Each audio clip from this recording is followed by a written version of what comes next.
G'day mates, it's Busta here. So before the video begins, I would like to give Raid Shadow Legends a huge shout out for sponsoring this episode. Raid Shadow Legends is a blockbuster game and will take you to the world of dark fantasy and realism. It has really taken the gaming landscape by storm and enjoyed over 10 million players worldwide in less than 6 months. You can collect over 400 champions, explore 1 million plus different champion builds, enjoy a fully voiced story campaign, and even claim glory in the PvP arena. And just check out the level of detail that has gone into these champions. My favourite champion is actually Gallic. I really like his visual aesthetic, and plus, I just like tanky dudes that can destroy things.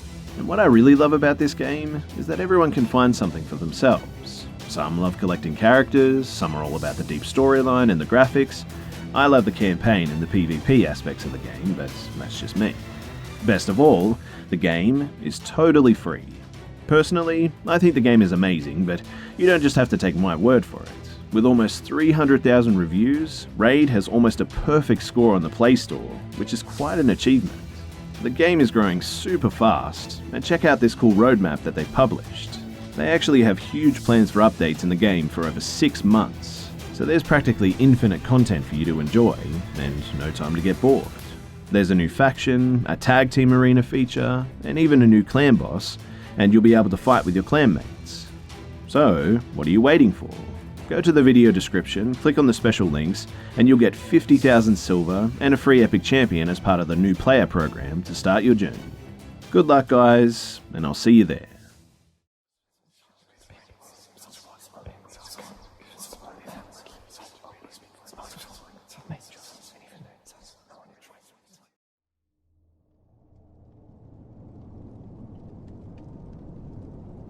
A few years ago, my friend Tez and I set out on the Great American Road Trip. We were going to drive from New York to Los Angeles, zigzagging through the country for 6 weeks or so. We were both in our early 20s, pretty broke, and as my mum had been a long-haul trucker, I suggested to save a ton of money, we would sleep in the back of our hatchback. It was a pretty cozy setup. We bought some blankets and sheets at Goodwill and cut one of them up to make curtains. By the end of the first week, we'd gotten so good at it in fact that we could set up camp in about 10 minutes. Luggage moved in the front, curtains up, bedding laid down, and out for the night. We slept in the parking lots, free campsites, rest areas, basically anywhere that it seemed safe and semi-legal. But there was never a night, after the first night, where we felt scared too, until the last week of the trip, in Arizona. So, we were near Flagstaff and had gotten pretty used to our routine. We didn't go on a set schedule and would never drive for more than 3 or 4 hours a day. No destination really in mind. Outside a few must-see landmarks, that is. We'd just drive to places that we found the night before on Google and take suggestions from other campers, locals, and people that we met. We had also gotten very good at making friends. We went to Denny's with a group of rednecks that we met at a campsite, in the back of their pickup, because I got hungry and overheard them saying that they were going too. We met an 80-year-old cowboy though, who took us out drinking and taught us to line dance at a country bar. I really do hope you're still kicking, old Grandpa Mac. We played the guitar with some musicians in the middle of a thunderstorm, we got fed breakfast and dinner by tons of campers who invited us to hang out with them, spent the 4th of July with a family who basically adopted us into their campsite, Grandma gave us some weed candy. Basically, every encounter that we had with a stranger was a positive one, and this night didn't look to be any different. We found a free campsite on Google and drove up into the woods, following our GPS. We were pretty far out of town, and something just seemed a little bit off when we pulled up to the campsite. There was one RV parked and 2 cars further up in the trees. We pulled up near the RV, and my man opened the door.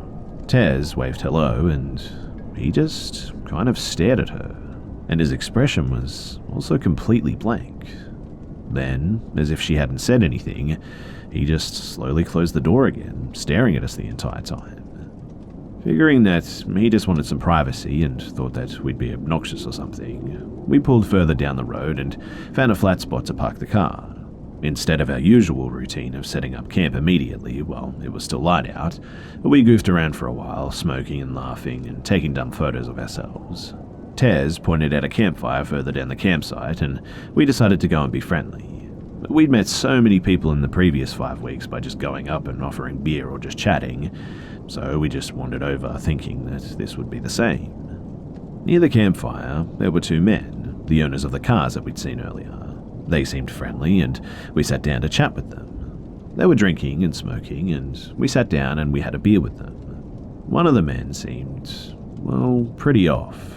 We came to find out too that the two of them didn't actually know one another. The older man was definitely on some sort of drugs. He was spinning in circles and talking about UFOs. However, he seemed mostly harmless. This left us chatting with the younger man, who claimed to be a former park ranger. He was handsome and easygoing. In fact, we spent several hours just chatting about our trip and families and everything like that. But then he started talking about the bear. He'd seen a bear earlier in the forest. Tez didn't believe him, and he pulled out his camera to show her photos of the bear. It was very close to the campsite, and we both were a little freaked out.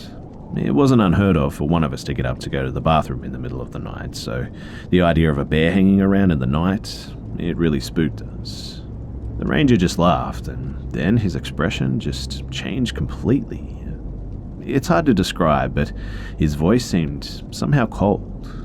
He said, "If you get out of your car in the middle of the night, it's not a bear that you should be worried about." I kept waiting for the laugh, or for him to nudge Tez with his elbow. Jokes on the foreigner and the city girl, right? But he never did. I laughed awkwardly and made a dumb joke about serial killers in the woods. My friend laughed as well and joked about Texas Chainsaw Massacre, and we moved on to another subject. But within 5 minutes, the ranger had come back to it and was talking about something grabbing us from our car in the middle of the night. No matter how we tried to steer the conversation away from serial killers, he just kept latching back on. But the older man was high as a kite at this point and was staring at the stars, not talking. We just awkwardly laugh and sip our beer and try to get the conversation going somewhere else.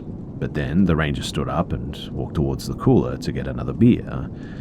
At this point, it's pitch black out, and I can't see anything outside the circle of light from the campfire.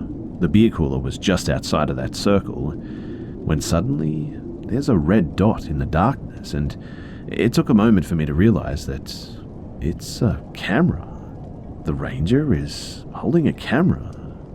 He had taken a photo of us, and I could see the screen on the digital camera light up.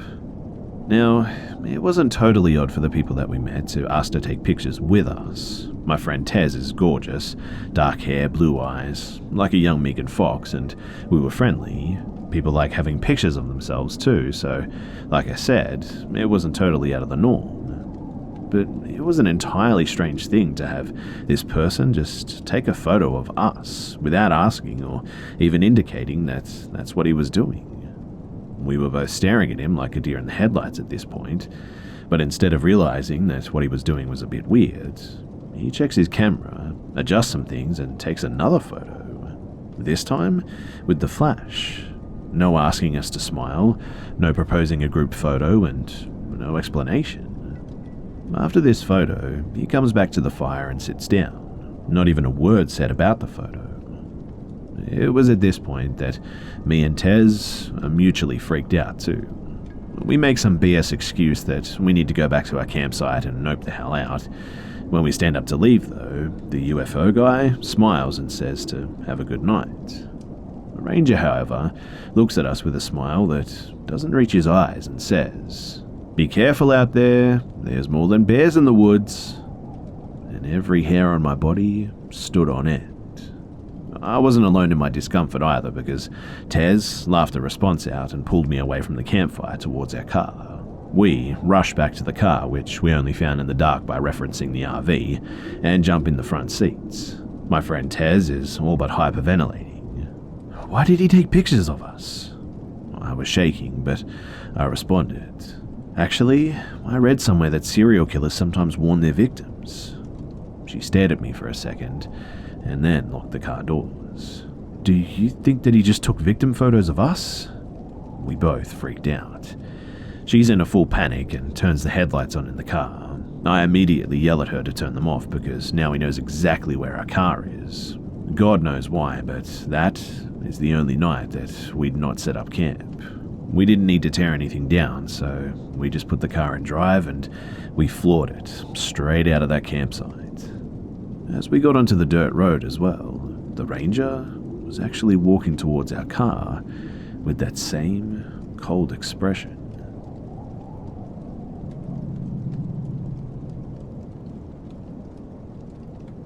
About 2 months ago, my wife expressed concern for our 12-year-old daughter. She had begun coming to her mother, asking why she was calling her when my wife hadn't said anything, much less called through the house. I witnessed a couple of these occasions myself, but honestly just didn't think anything of them. I worked 10-hour days, so I was unaware, but apparently it had begun happening more and more frequently, and my wife had become concerned and even suspected possible schizophrenia at one point. But then, about 2 weeks ago, my wife told me about a shadow person that she's seen in her home on at least 3 occasions, all happening in the span of a few days. Well, 2 days ago, our daughter came to my wife to tell her about a shadow person that she's been seeing for the last few months. Now, she had no previous knowledge about what her mum had been seeing till last night when I asked her about her experiences. For a little history on the family too, my daughter is actually my stepdaughter. Her father died in a car accident in August of 2014. His birthday was actually the 17th of the 8th, so August is very difficult for my wife and her 2 children. We also have an autistic 14-year-old son. Her mother and I have been together for almost 3 years and just got married on the 12th of July.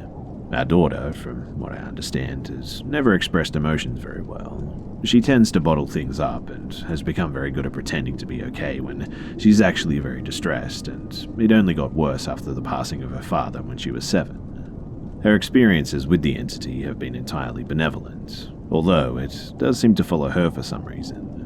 She's seen it in the house, primarily in her bedroom, but she told us that she also saw it once at the B&B where her mother and I got married, nearly an hour from where we live. This has been going on for roughly 3 months now. All of this, in addition to the bit of research I've done and my interest in the paranormal in general, have led me to believe that what we're dealing with is a poltergeist in the early stages of development. However, my wife has only been seeing an entity for the past couple of weeks, and it started on the same night that we and some friends decided to do some impromptu ghost hunting at a local Civil War battleground. She saw it for the first time when we returned home that night. A few nights later, too, she was lying on the couch and saw it lean over the back of the couch as if it were checking on her. She's since seen it walking through the kitchen and seemingly down a flight of steps that don't exist. Now, that was a strange one, I know, but she said that it looked like it was walking downstairs through the floor. Through all of this, neither my wife nor daughter have said that they felt frightened by it, except for when they can't see it, but instead feel it in the room with them. Our daughter wants to believe that it's her father, and I don't know, it could be, I suppose, but based on what I know of the paranormal and the circumstances of when and how it's appearing, I find that hypothesis pretty unlikely. In fact, it's because of those reasons that I believe that it's a poltergeist. But I also find it difficult to believe that there's no correlation between our 3 a.m. battleground ghost hunt and my wife seeing it for the first time the same night. Any advice or any insight that you guys have would be really appreciated right now.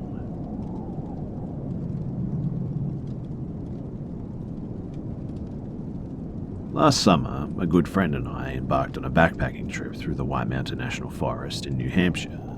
As fairly experienced day hikers, we felt comfortable in the Whites for our inaugural overnight trip. While planning, my buddy Ellis figured that we could hike to a backcountry campsite to make our first wilderness nights a little more fun. I wasn't going to disagree because it has beautiful views, historic trails, and protected night in the dry river wilderness. I was stoked, to say the least. Before taking any hiking trip though, I always do a little internet search on the trails or the shelters that I'll be coming across. And through the mid to late 1900s, there was a series of these lean-tos up and down the dry river wilderness meant for backpackers or through hikers really looking to escape the crowds in more popular areas of the forest. Though, as time went on and the Forest Service had other more pressing matters, many of these shelters were pretty much dismantled. Except for Dry River Shelter Number 3, the last remaining shelter in this wilderness zone. On the morning of our hike, I met Ellis at the trailhead and we set off. The sky was overcast, bringing with it a dense fog throughout the forest. The weather left us with nearly no visibility, so there went our stunning views. But at least the trail consisted of prime technical New England rock scrambling alongside the river. Ellis and I eventually made it up to the Presidential Ridge, stopping by the Lakes of the Clouds. The hut was filled with day hikers, backpackers, and through seekers, all socializing together. We were even rewarded with some sun at one point. With dwindling views and a stiff wind, Ellis and I hustled below treeline, down to the dry river shelter number 3, our home for the night. Once we dropped off the ridge into the valley, we entered the wilderness zone where rangers patrolled sparingly, which meant that it was time to really be alone in the wild. As we trekked into the wilderness, all signs of civilization disappeared, and the trail was densely overgrown. And although it had been raining all week, there were no footprints here in the mud either. At least we would have some relaxing isolation, I figured. After about an hour or so of descending, Ella spotted the lean-to just as our legs were asking for relief. A gorgeous old timber structure with a well-used fire pit alongside a cold mountain river. Pretty much pristine camping. As we settled in and explored the site, I found a small bound notebook nestled into the corner of the structure. On the cover, someone wrote, "Dry River Shelter Number 3, and out of curiosity, I opened it. But I found nothing more than a lone man's name scribbled onto the first page and a date.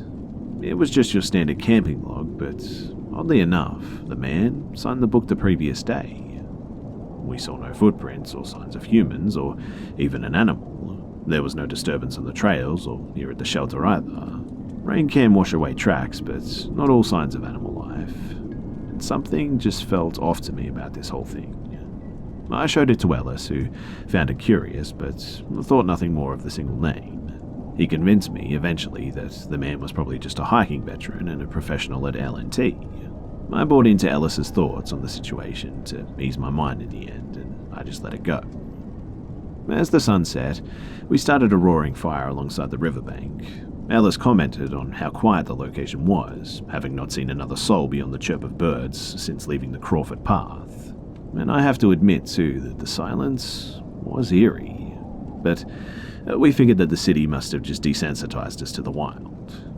The sun was setting, and we grew tired with the darkness. Ellis took the lean-to, and I spent the night in my tent. Sleep came quickly after hiking 8+ miles with 20 pounds on my back, but this didn't last long. A brutally sharp slapping noise woke me. The only thing I could compare the noise to would be someone swinging a 2x4 into a tree or snapping a huge thick branch. I figured that it must have been a bear searching for our food bag hanging in the tree some 20 to 50 yards away. Nothing out of the ordinary for New Hampshire.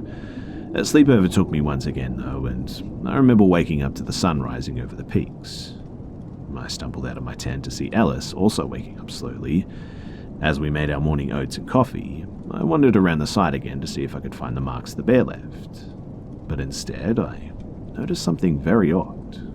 The small notebook was open, and I could have sworn that I put it back where I found it, closed and in the back corner of the shelter, not open and on the floor like this. "Hey, Ellis, were you checking on this camp log last night?" "Nah, I passed out, man. It's not like there's anything to read in it anyways," he responded. "You sure?" I commented as I bent over to pick it up. And when I looked at it, the lone hiker's name was not so lonely anymore. At least 20 more names filled the pages. The lone traveler, whose name was originally on the first page, could now be found several pages deep into the notebook. I tossed it to Ellis, whose face instantly dropped the second his mind registered what was on the page. And great, now I knew that it wasn't just some dehydration delusion of the previous day. "Dude, we must have been seeing things last night. There's no way that we missed all those names, right? How the hell could we?" Ellis said. And this is when I began to tell Ellis about the slapping noise during the night. I pretty much received nothing other than the instant denial. These sounds were not the result of some hooligans or backwoods crazies harassing us. Ellis was convinced. Rather sternly, he commented, "It's a bear, Jack. It was just a bear. Let's go now." And well, go we did. Ellis let us out of the site, and we were on our way home not even 10 minutes later. A year has passed, and I'm still not quite sure what happened during our night at the Dry River Shelter Number 3. The memory of seeing a single name written on the front page of the notebook is so crisp in my mind. I couldn't have mistaken that much, that I'm convinced of. But could I have mistaken the noises that I heard and the new additions to the notebook? I don't know.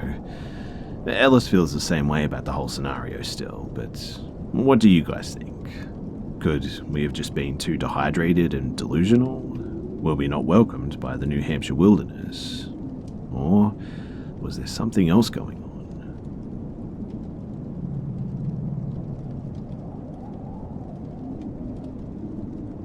To preface this, I'm not a big believer in the paranormal. I am religious, but generally just don't buy into most ghost stories or cryptid tales.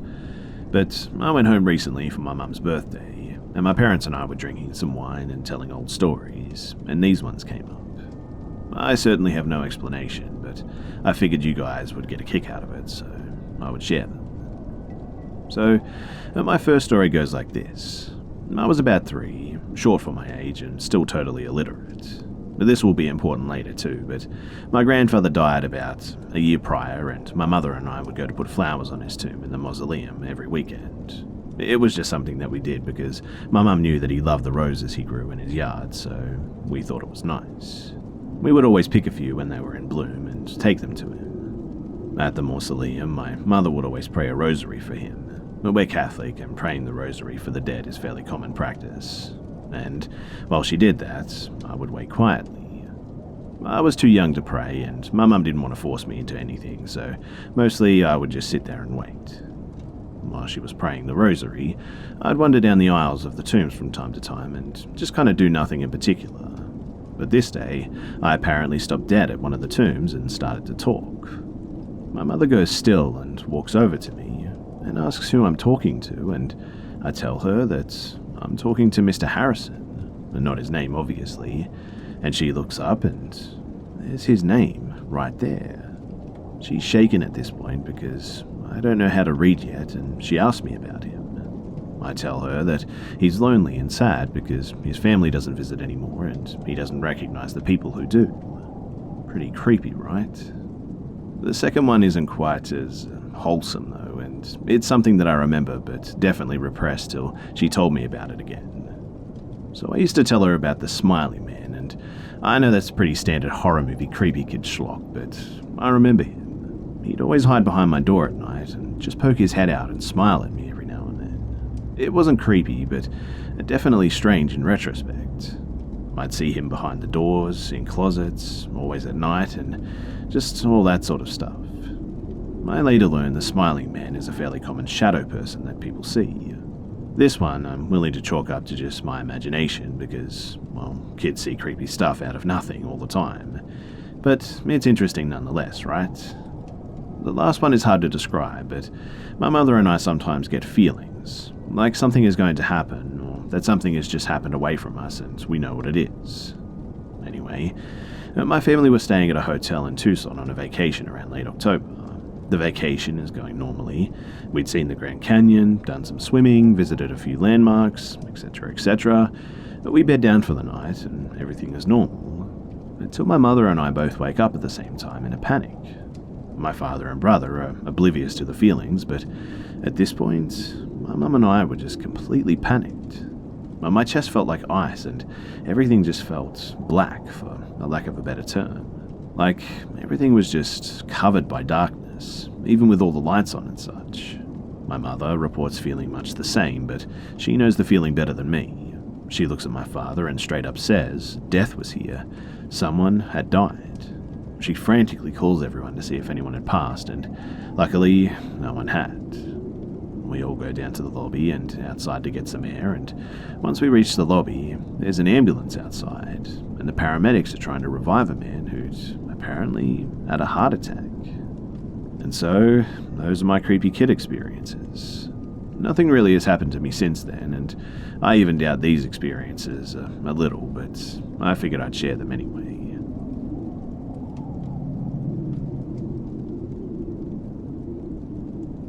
This happened to me a few years back when I was in my early 20s.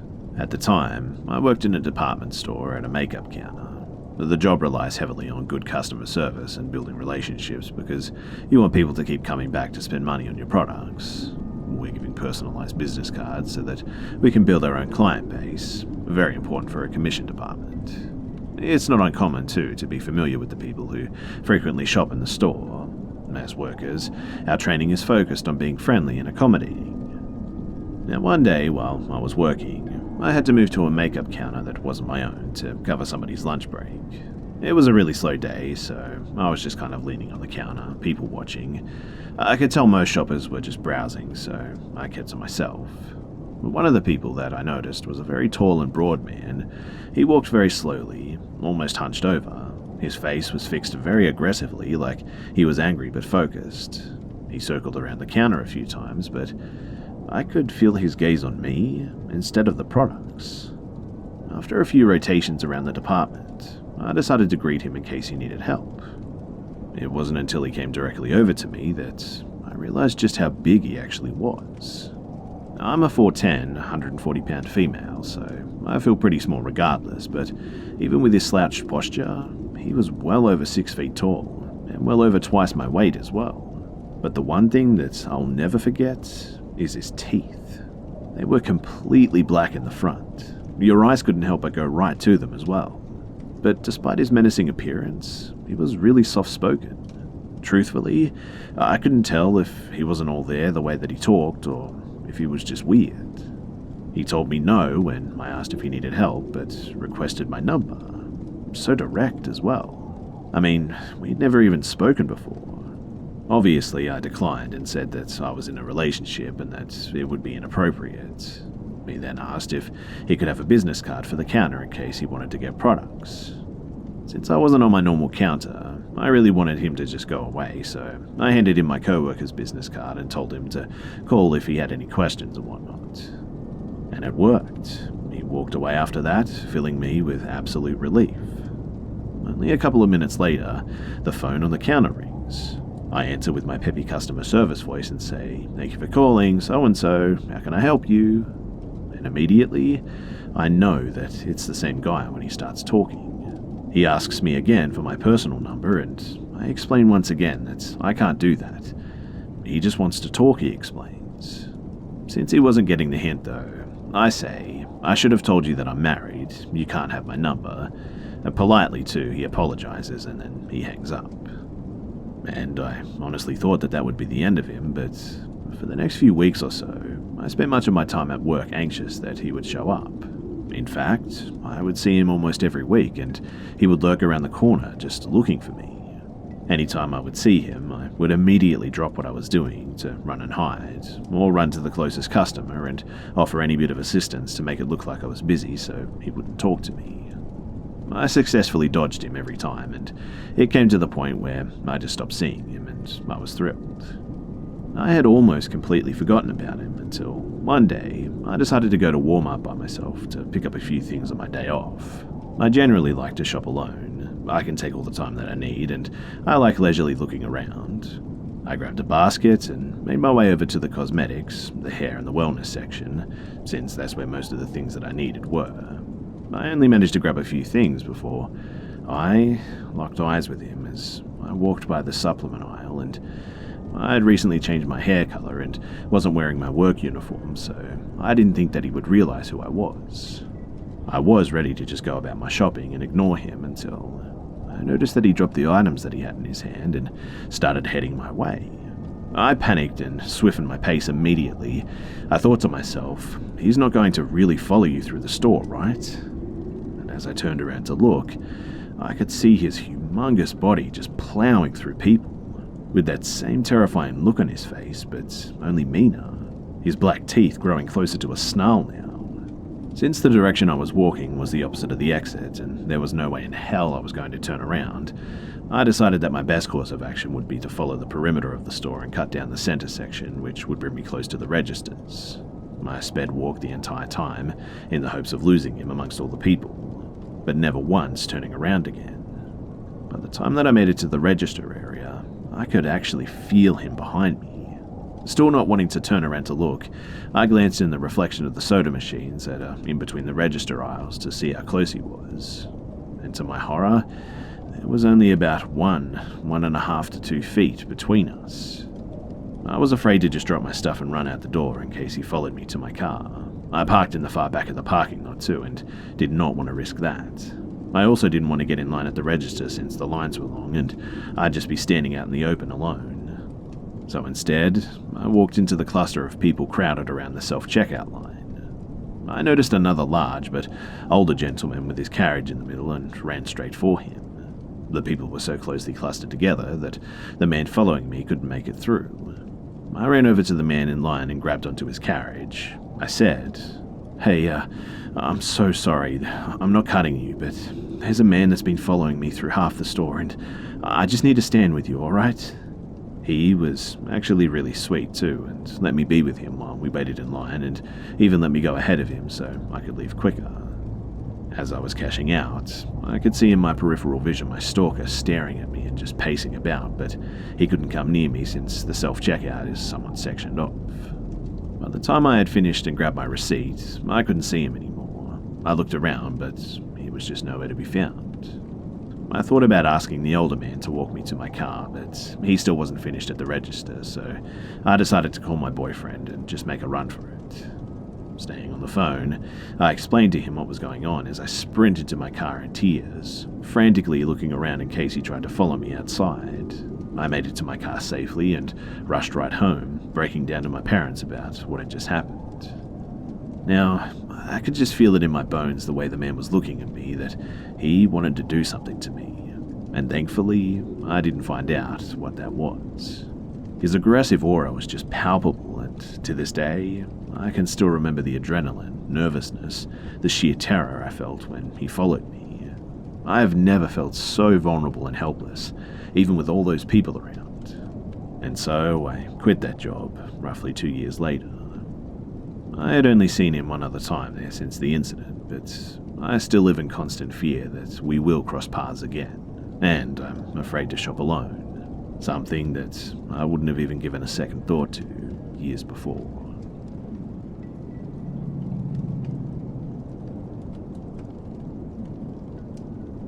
This happened about 2 weeks ago.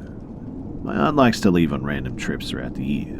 Normally my grandfather will help her out and go feed her dog, but I don't believe that he ever stayed over since he doesn't live that far from her. And well, this time, my granddad was busy, so she asked if I could help her out. She told me that she would pay me and I could have a house to myself. Her home is new, she had built it for herself, so I said sure, why not? I could always use the alone time. The day that she came and picked me up to bring me to a home to look after her dog and just hang out, she was going to be gone for a few days, so I brought my laptop and electronics so I wouldn't be super bored. She kind of lives off in the middle of nowhere. She does have neighbors, but the location just seems out of the way from town. So she dropped me off and I headed inside and just watched some TV after feeding her dog, and I remember falling asleep on the couch and having a horrible nightmare the first night, but I didn't think a lot of it because I do have nightmares from time to time. It just kind of happens. The second night is when things started to happen that I couldn't explain though. I was playing BDO on my laptop at the kitchen table just to pass some time when the dog started to bark and it made me jump.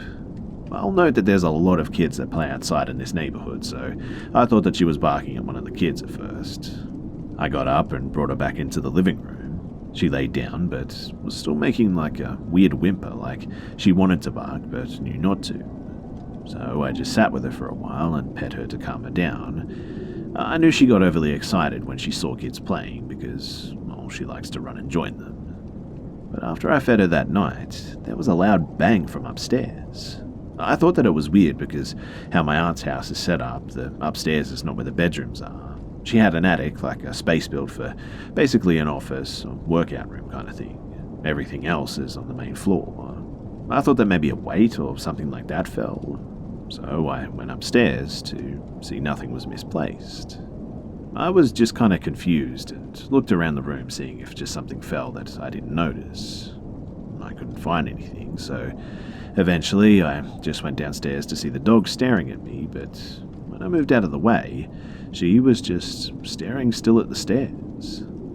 I thought to myself, Okay, creepy, but I chalked it up to her just being weird and I shut the door again. I decided that night not to sleep on the couch and rather sleep in a bed. I went to sleep in one of my cousin's rooms, but they're children, so their beds aren't super comfortable. I figured that my aunt wouldn't mind me sleeping in her bed since I was watching the house, so I got up in my PJs and I headed into her room. I climbed onto her bed and got comfy, turning the TV on shortly after. My aunt's room is interesting in layout, so I'll do my best to describe it too. So you have the main bedroom that has her bed against the right wall, dresser to the side of it against the wall, and a dresser against the wall in front of the bed where a TV is mounted above it. Along the left wall is a small hallway that has 2 doors, one leading to her ensuite bathroom and then to a closet. So I was laying in her bed against the wall in case the dog wanted to jump up. She had room there. I knew my aunt let her sleep up there, so I didn't have a problem with it. I had a random TV show on, and I don't really remember because I was on my phone playing a few random games to get me tired. But eventually, I fell asleep and I had another just terrible nightmare. There was this dark shadow watching me in my dream, and it was just out of the corner of my eye, but it was always just there so that I could just see it. Other things happened in my dream too, but I don't really feel the need to explain it. Either way, though, I woke up in the middle of the night because of it. I decided that I wanted to get some water, so I got up out of bed and walked out to the kitchen. I got some water and headed back to her bedroom. I came in, though, to see her dog just staring at the small hallway in her room. And yeah, I didn't like that one bit, so I walked back out to the couch and I called her, but she seemed too scared to walk past the hallway or something. I walked back into the room and tried to bribe her with a treat or something, but she just wouldn't move. She was focused on something in the hallway, I think. I turned the hallway light on and showed her that there was nothing there. She was not having it, though, and just ran to my aunt's bed and sat by it. Eventually, I just gave up and figured that she must just be weird, and I walked back to the living room. I started texting some friends because I was pretty freaked out at what had just happened, and I wanted to get my mind off of it. Sometime later, though, my aunt's dog runs out of her bedroom and lays on the floor by my feet, only for there to be a loud bang coming from her bedroom. I, being way too freaked out to go and check it out at that moment, curled up on the couch and pulled her up to hug onto her. I turned the TV on and played it loud. Once I felt more confident too, I walked back into my aunt's room and turned the lights on. I turned all of them on, and when I got to the hallway, I saw her bathroom door was wide open. But I knew for sure that it was closed because I hadn't used it, and they keep it closed so the dog doesn't go in there. I decided to leave her room and just close the door to her room so I wouldn't have to deal with anything in there because I didn't want to go near that bathroom. It honestly felt like something was just staring at me from in there too. I know that that doesn't make much sense, but it's what it felt like. For the remainder of the time that I was there, I had to deal with more banging and her dog staring at random points in the room. One night it was so bad, in fact, that she physically was watching something move from one side of the room to the other. I tried my best to ignore it and just focus on my laptop or my phone, but man, I will never be staying another night there ever again. Now, for some of you this might not seem all that scary or whatever, but man, it scared the crap out of me. I had no idea why there was random banging, why my aunt's dog was so afraid, and why she just stares off into space like she does, watching something. I feel like my aunt's house is haunted, but by what? I have no idea. And to be honest, I really don't want to find out either. I just hope that my aunt's dog will be alright.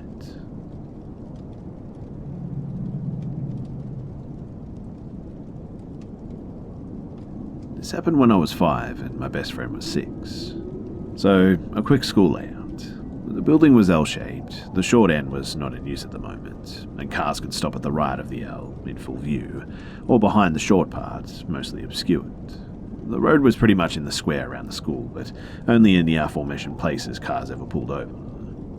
So, we were at school one day, and she did something that made me angry. She grabbed my colourful pens without asking or something, and I wanted revenge. Shortly afterwards, recess started, and about halfway through, I saw my best friend walking towards the back of the short building. and I followed her thinking that she was going to do something fun. When I rounded the corner, I saw a man in a car giving her candy through the open passenger door. Well, trying to anyway. My childish mind thought, why doesn't that guy just step out to give the candy? Now he's holding it just outside her reach and she has to climb in the car to grab it, and his seat will all get dirty. My friend had one knee on the car seat, reaching for the candy now. I suddenly realized that this was the perfect time for my revenge. I'd stop her from getting candy from this man. So I yelled at her that she wasn't allowed to be this close to the road. We'd get in heaps of trouble if caught near the road instead of on the playground, and that I would tell on her. This caused her to jolt back, and she ran away from the car, back to the school ground, taunting me with the fact that a passerby thought that she was so pretty that he wanted to give her candy, but not me. Apparently, a teacher saw me walk towards the road and was on her way to fetch me, so she was just around the corner from us when my friend started taunting me. She heard what was said and quickly ran the last few steps towards us, frantically asking, "Did anyone get in the car? Did you see any classmates getting into a car?"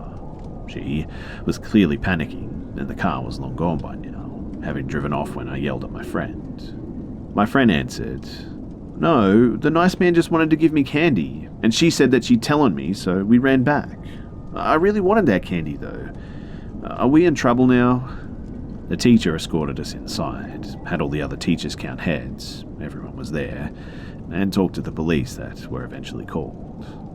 Neither me nor my friend knew what the hell was wrong at the time, until her parents came to fetch her and gave her a stern talking to about accepting candy from strangers, saying things like, "We've talked about this and we have plenty of candy at home."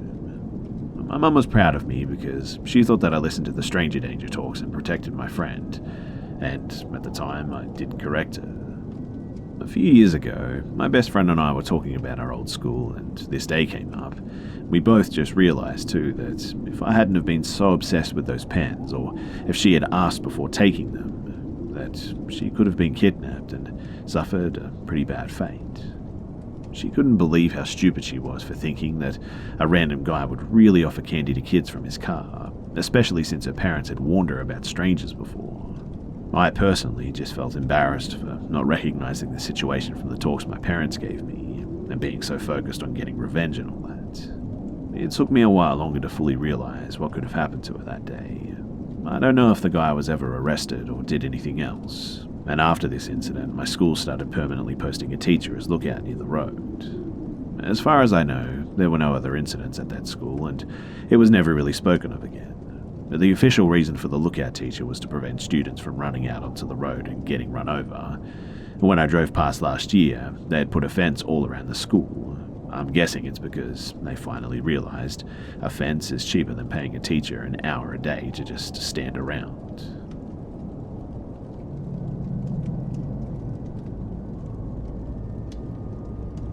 So my mum grew up in a place called Echo Lake. She lived right on the lake in a relatively new house. She said that it was built in the 60s and she lived there from 1990 to 1994. But nothing tragic or unfortunate had happened in the house, to her knowledge anyway. But still, some creepy things went on in it. My mum, her sister Beth, and her brother Ben all had separate rooms, though by 1994 they were all sharing one bedroom as they never wanted to be alone in there.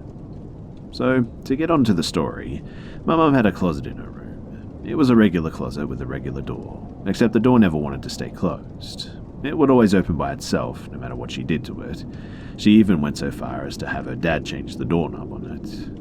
And well, one night, the door just kept opening as per usual. She had a big oak desk in her bedroom, so she decided to push the desk in front of the closet door to keep it closed. And after she did this, the door handle started to rattle, and the door started to forcibly push the desk forward and away. My mother, obviously freaked out, was frozen on her bed watching in horror as a small boy with red eyes appeared from the closet. She said that he just sat down on a desk and just stared at her, watching. She finally got the courage to call for her dad, and he came into her room. When he opened the bedroom door, the boy just disappeared. Her dad looked all over the room, as my mum was visibly shaken because she thought that someone had broken into the house. Her dad couldn't find anyone in there, but as he walked back into his room, my mum said that she saw the boy go into Ben's room. And that was when Ben woke up and started to cry as well. By then, the whole house was awake. Ben described to their dad and my mum what had happened. He said, "I saw a little boy with red eyes come into my bedroom. He sat down on my bed and just stared at me. And that was the last time that they ever saw the boy." But one time, my Aunt Beth was having a sleepover in a house, and my aunt said that the girl had started screaming when she was changing in her room. She said that she had seen a little boy, and that he had smiled at her. Beth said that the girl was so freaked out, in fact, that afterwards she called her parents to just come and pick her up.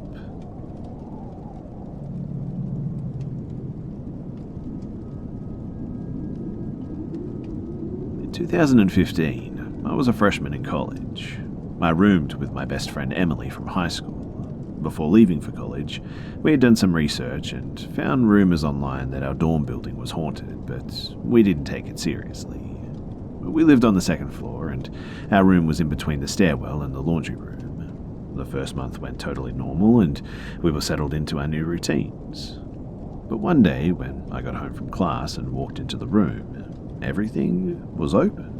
All the drawers on both of our desks, the dressers, and tall standing wardrobes. I mean, everything. My first thought was that someone must have broken into our room and robbed us, but then that didn't make much sense because you could only access our room with 2 keycards. One was mine and the other was Emily's. Nobody else's keycards would have been able to unlock our door.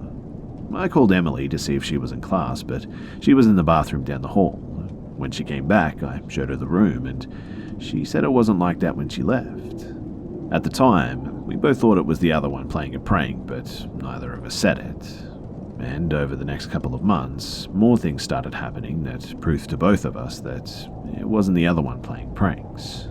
We often came home to everything being open, but that wasn't just it. At night, we would both be in bed, and we could hear our laundry basket being dragged across the floor and things falling off of our shelves. On one occasion, when we were in our beds and the lights were out, I actually sneezed, and I clearly heard someone say "bless you." When I said thank you, thinking that it was Emily, I looked across the room and realized that she was asleep. I also heard "hello" whispered in my ear a few times.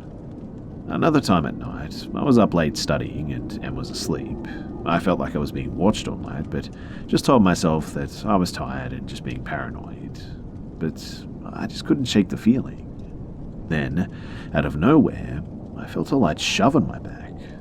Obviously, this scared the absolute crap out of me, so I got up to yell at Emily, but then saw that she was still in her bed. Once, when Emily was in her room by herself, she was on the phone with her dad talking about all the weird stuff that had been happening to us, and, of course, right on cue, all at once, every single drawer just flew open.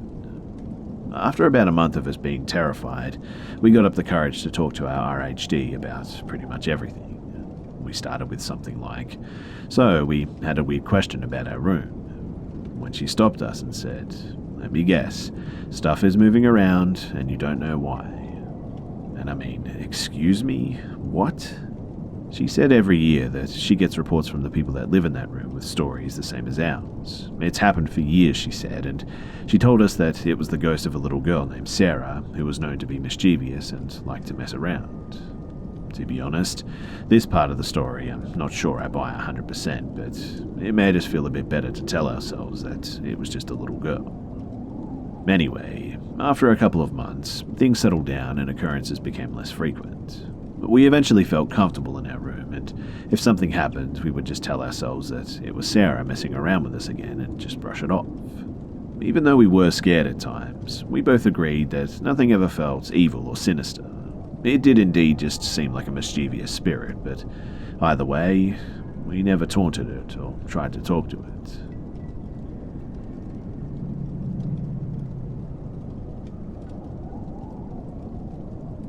So, everything I'm about to tell you happened before my parents divorced.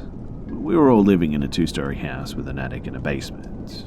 It was a normal house for a family of 5, my parents, me, and my 2 siblings. That night, my parents were sleeping on the first floor and me and my siblings on the second floor. Now, I always felt really uncomfortable in this house, especially when I was upstairs. I don't really know why, but I just felt really anxious and nervous. And my brother also felt the same. Some stuff happened to the two of us, like he heard some voices calling him and even a knock in the attic. When I was alone in the house and I was in my bedroom, I would hear as if someone was moving the chairs in the living room. Recently, my sister told me that she once heard the same thing. But even if it was scary, we were used to it and we would find rational explanations to those sounds, like maybe a rodent in the attic or our neighbor was moving her chairs. I don't know. However, there is still one event that me and my brother still can't explain, all these years later. So it happened 5 or 6 years ago, and it was around 3 a.m. I remember I was feeling quite anxious for no reason, and that's why I decided to text one of my friends instead of trying to go to sleep. My sister used to sleepwalk. It actually stopped after we moved, and this night, as she usually did, she went out of her bed, walked a bit in the hall, and went back to her room. The walls were very thin in this house, so I heard her when she closed her door and went back into her bed, and that was it. She didn't move again. But after that, somebody was still walking in the hall. I first thought it was my brother, that I didn't hear him go out of his bedroom or something like that, but as I was about to check on him, it stopped, and that's when I heard someone or something scratching at my door. I still remember that noise too. It was slow and loud, and it lasted for about 1 or 2 minutes. I was too scared to go out. I tried to convince myself that it was just my brother, but about 5 or 10 minutes after the scratching noise stopped, I heard him going out of his bedroom to go to the bathroom, and then he went back to sleep and didn't move again. At this point, I was really confused and scared, and I just couldn't go out of my bedroom anymore, and I never checked who or what it was behind the door, but there was definitely something there. At some point, I fell asleep, only because I was too exhausted. My bedside lamp was still on. I don't know how much I slept, but I woke up again during the night, and my lamp was off. I thought that the light bulb had burned out, but no. Someone had turned the switch off. In the morning, as soon as I went downstairs, my brother came to me and asked if I heard the noise in the hall during the night, if I heard the footsteps, and if I heard a voice. I told him yes, except for the voice, and that's when he told me that after he went back to bed, he heard someone whisper his name, but loud enough to wake him up again, and that's when he saw his door half open, even though he was sure that he had just closed it. I also asked about the switch, but everyone just looked at me as if I was crazy and told me that no one went inside my room during the night. When my parents got divorced, we moved into our other house with my mum, and now only I go to my dad's every 2 weeks for the weekend. But since we moved, I feel less anxious when I'm at his house, and nothing else has really happened. The things I still don't understand are, why did my sister never experience anything? Why did it just suddenly stop? And obviously, who or what was behind my door that night?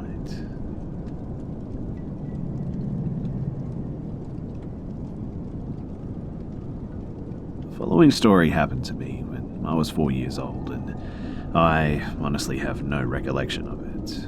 I only know what my family has told me. So when I was a kid, my dad worked in Mexico and would visit us about once a month, I would say.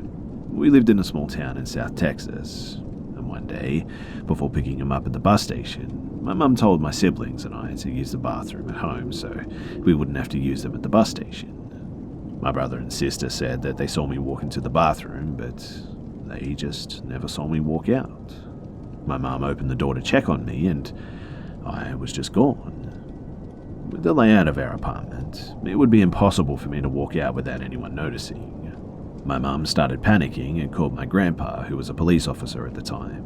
Within an hour, multiple police officers and neighbours were searching for me at our apartment complex with no luck. 3 hours later, my godmother found me in my bedroom sound asleep on my bed. The weird thing is that there were multiple people searching inside the apartment as well, and they hadn't found me anywhere inside, including my bedroom. But it gets even weirder. When they asked me where I was, 4-year-old me allegedly said that I was in the sky making clouds with a duck using a machine that had a crank that you would spin on one side, and then the clouds would come out on the other side. I also kept saying that I would see a red light on the TV screen for a few weeks. I didn't fully believe this story growing up until I was visiting my grandma in Mexico City years later, and she confirmed it, saying that my mum had called her crying right after it happened. My family likes to joke that I was abducted by aliens, then returned home after a few hours. This all happened about 31 years ago, and to this day I still have no memories of any of it.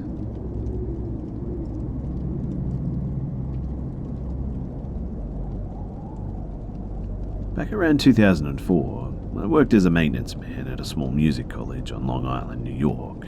It was an easy job, changing light bulbs, painting, minor electrical work, etc. One of the jobs was coming in early on days that it snowed too, and plough the parking lots and shovel off the sidewalks so the students could go about their day. So this one morning, I got in at around 2 a.m. to start shoveling off the walks and parking lots and whatnot. Back in the 18th century too, the area that the school was on was a large family farm, and like many farms back then, when you died you were buried on the property in a little private graveyard. So the graveyard for the old farm was still on site and was grown over by trees, and you really couldn't see it from the school building. All the security guards who worked overnight used to talk about seeing a ghost walking around the school hallways at night. Some even saw a ghost dog run up and down the hall. I never really believed them, just thought that they were screwing with us, but anyway, back to the snow day.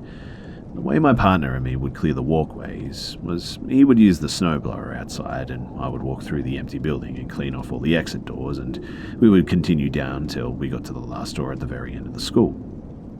As I head to the last doorway, I notice that the inside doormat is wet.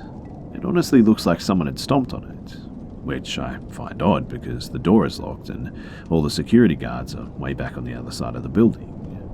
I look through the glass doors and notice footprints on the fresh snow right outside the glass door, but don't see any wet footprints going down the hall, except for the wet snow on the doormat. I begin to freak out a bit, and just as I see all of this, my partner with the snowblower comes around the corner. I show him the prints and we decide to follow them. The footprints go along the side of the building and head off towards the tree line, where the graveyard is. As we go along following the prints, I notice there are no other prints in the snow except the ones we're following. Now, we get to the edge of the forest and notice the prints heading right to the old graveyard. We go inside the woods and go right up to this little broken down fence that was put up to keep people out of the graveyard. As we look inside the fence, I see the prints originate from the foot of one of the graves. And quite honestly, it looked like the person just rose up out of the ground and went for a stroll. It freaked my partner and me out for a while after that, and we were constantly looking over our shoulders every time we cleaned that spot.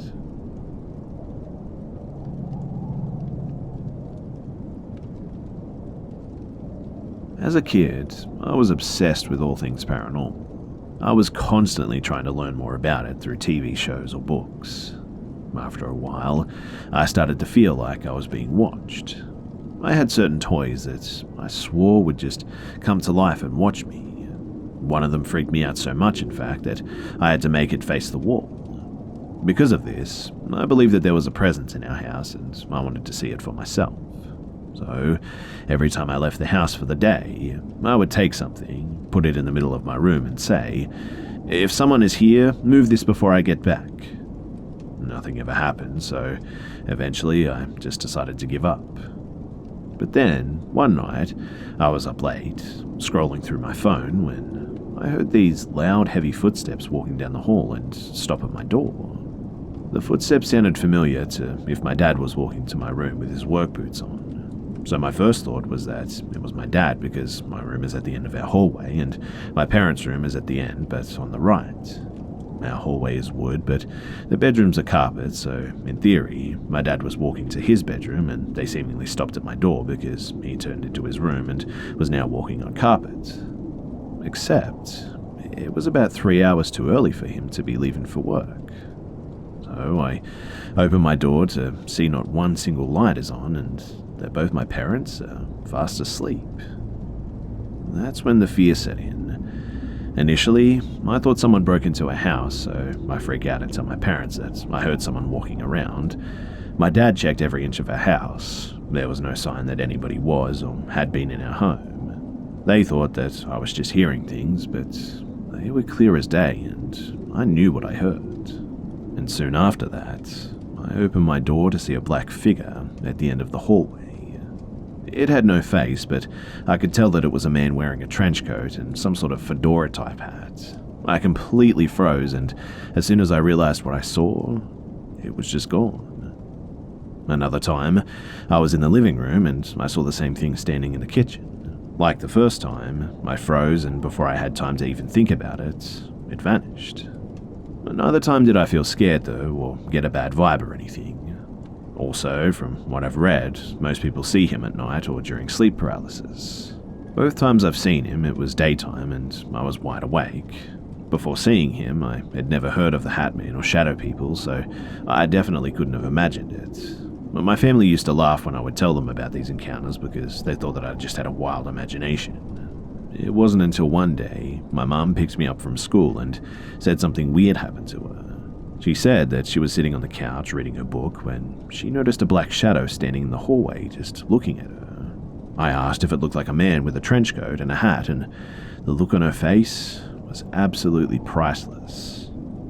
I think that's when she realized that what she'd seen was real, and that all those stories that she used to laugh at were real too. Although my experiences weren't exactly sinister, I wasn't crazy about seeing the Hat Man and wished for it to stop, and eventually it did. I kind of forgot about it too until a few years later. I was staying at my cousin's house for the week, and one afternoon I was there alone. I was in her room with the door shut, just hanging out my phone, when I heard those same heavy man-like footsteps walking around the hallway.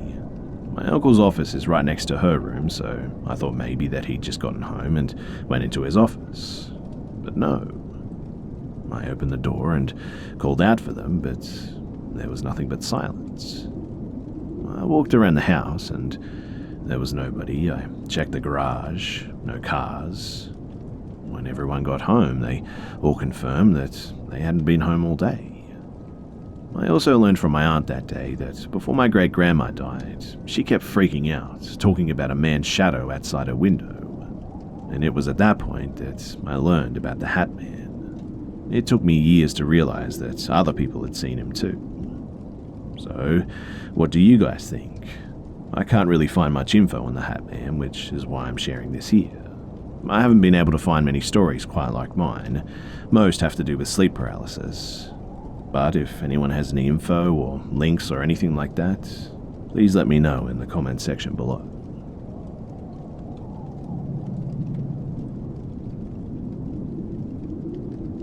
When I was about 13, I used to have my bed right under my bedroom window. It was also around that time that my dog was brought inside because she got too old to stay out. At the time, we didn't have the screen coverings that we have now, so the window could easily be opened and there was no barrier. I always left my window open during the day to let in fresh air, then close and lock it when it started getting dark. My house is also surrounded by forest, not very thick, but still thick enough that you can't see clearly through it. It's completely normal hearing strange noises at night because, well, things like bears or stray dogs or even our former neighbor's chickens would just roam around our yard. So when I heard something shuffling around my window, I didn't think much about it and continued playing video games. Not even 10 minutes later, I heard something hit against it. I thought that it may have been a June bug, but when they hit a window they can sound like rocks. So I just ignored it. The knocking kept going, but I just kept ignoring it and it finally stopped. Fast forward until around 2 a.m. I was finally settling down and going to sleep when I hear breathing. Very faint too, enough to miss if my room wasn't silent. And then I heard something drag down my window, like a stick or a finger. It did it a few times, and that was enough for me. I jumped out of bed and ran to my dad's room. I told him that there was something at my window, and he immediately came to look. We turned out the lights so we could see better, but there was nothing. I told him what I heard, though, and he said that he would take a look in the morning. We did just that, and my stomach churned, because under my window, there were 2 different foot tracks. One back and forth beside the generator, and one that was back and forth directly under my window. There were even some cigarette butts laying around near some bushes, like he had crouched there and just waited. The foot tracks also led towards the woods. We have neighbours that live through the woods and down the hill and are very trashy, so we chalked it up to one of them coming up here drunk. But the thought that scared me the most about all of this was the fact that when I went to open my window later that day, I found that it was actually unlocked. I had forgotten to lock it the night before, and he could have gotten in without one issue.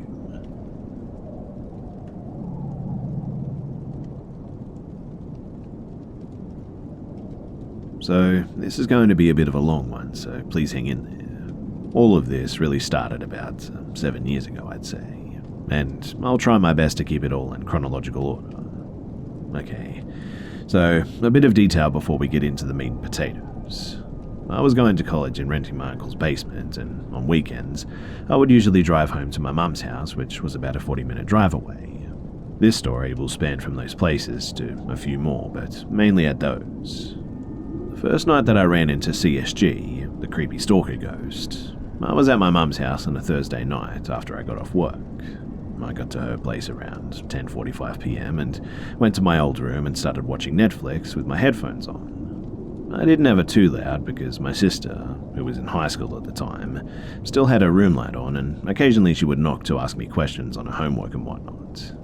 The night was rather uneventful, and I decided to call it a night, and I texted my girlfriend at the time to tell her good night, and for privacy's sake, I'll call her Jill. I didn't get a reply, which made sense considering it was 12:30 a.m, and she had to get up early to go help her grandma with something. I fell asleep shortly after, and I was in a nice deep sleep, when suddenly I woke up to the feeling of someone getting up out of my bed.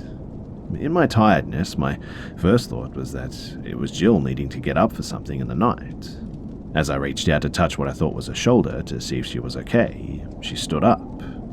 As what I thought was Jill had stood up, I realized that it actually wasn't Jill. This was a lot taller than her, and when it turned around, it was a figure just dressed all in black.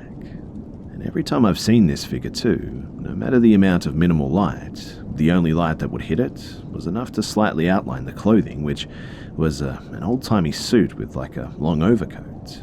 The head was the same, with only enough light to barely make out the features, aside from a very obvious smile and eyes which held a very slight greenish tint, as if a pale green light was shining gently into its eyes. And at this point, as soon as it looked at me, an intense feeling of fear just washed over me, and I no lie, started to cry. I had experienced a few things before, but nothing compared to that feeling. I started scrambling for my phone to shine a light on it, and as soon as I got my screen lit up and shined it in the direction of the figure, it was just gone. But instead of turning on a light after that, I kept tapping the screen to keep it bright until I just fell back to sleep. I wasn't asleep for long though, until I woke up again to that same intense feeling. I looked to where the figure had been the first time, and there it was again, just standing and staring and smiling. I quickly grabbed my phone again and shined a light, and again, it was gone. This happened another couple of times before I took out my laptop and adjusted the settings to keep the screen on, and then propped it up to shine on the area that I had seen the figure. And after that, I fell asleep with no issues the rest of the night. The next sighting was 1 week later.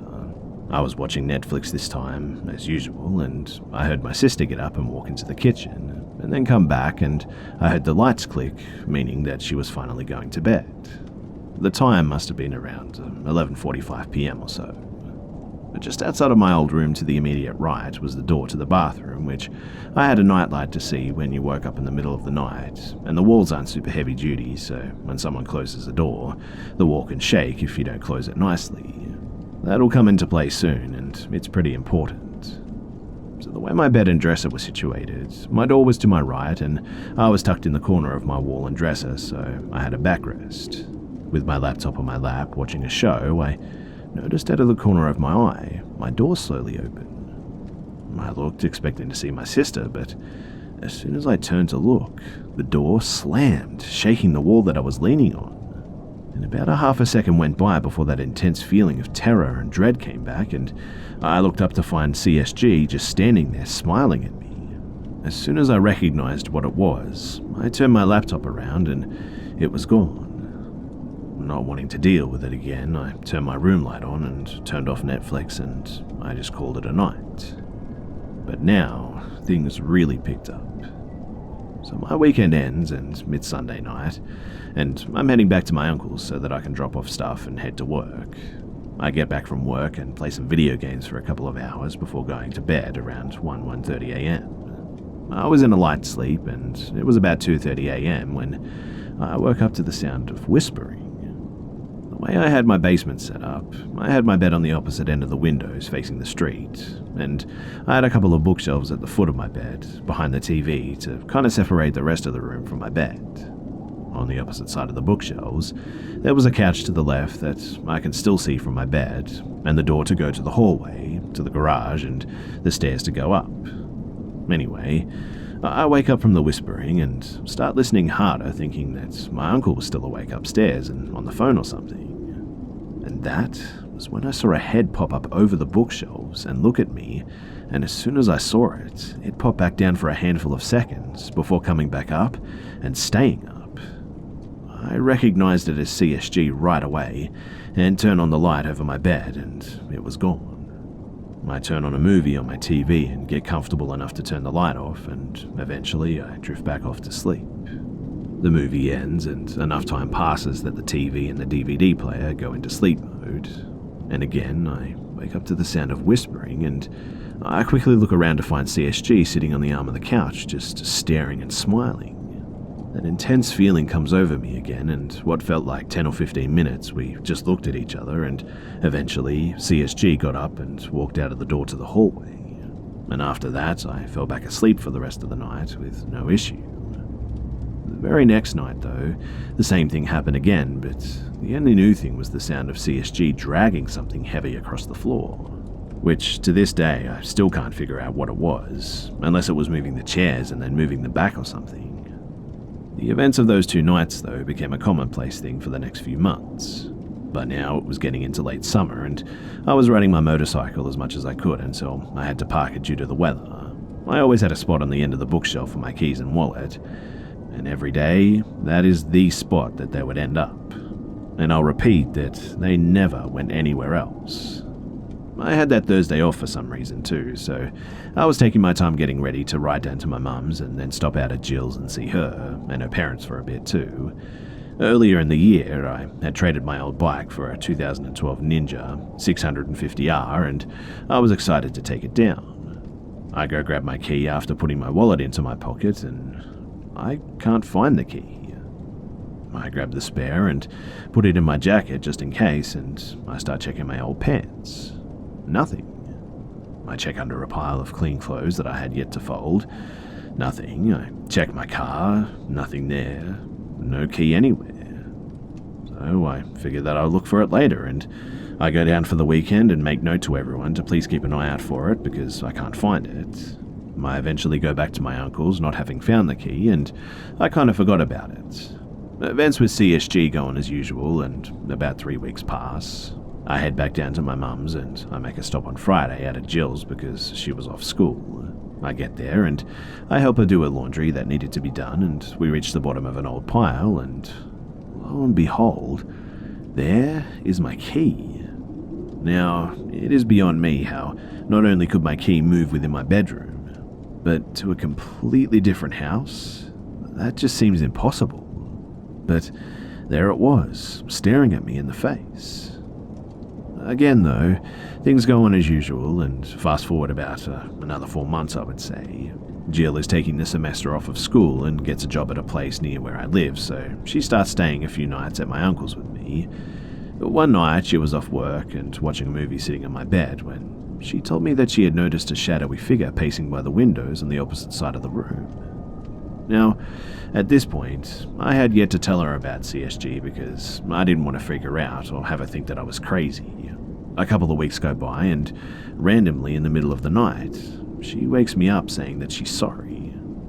I asked what she was sorry for and what she was even talking about, and she replied saying that she had kicked me.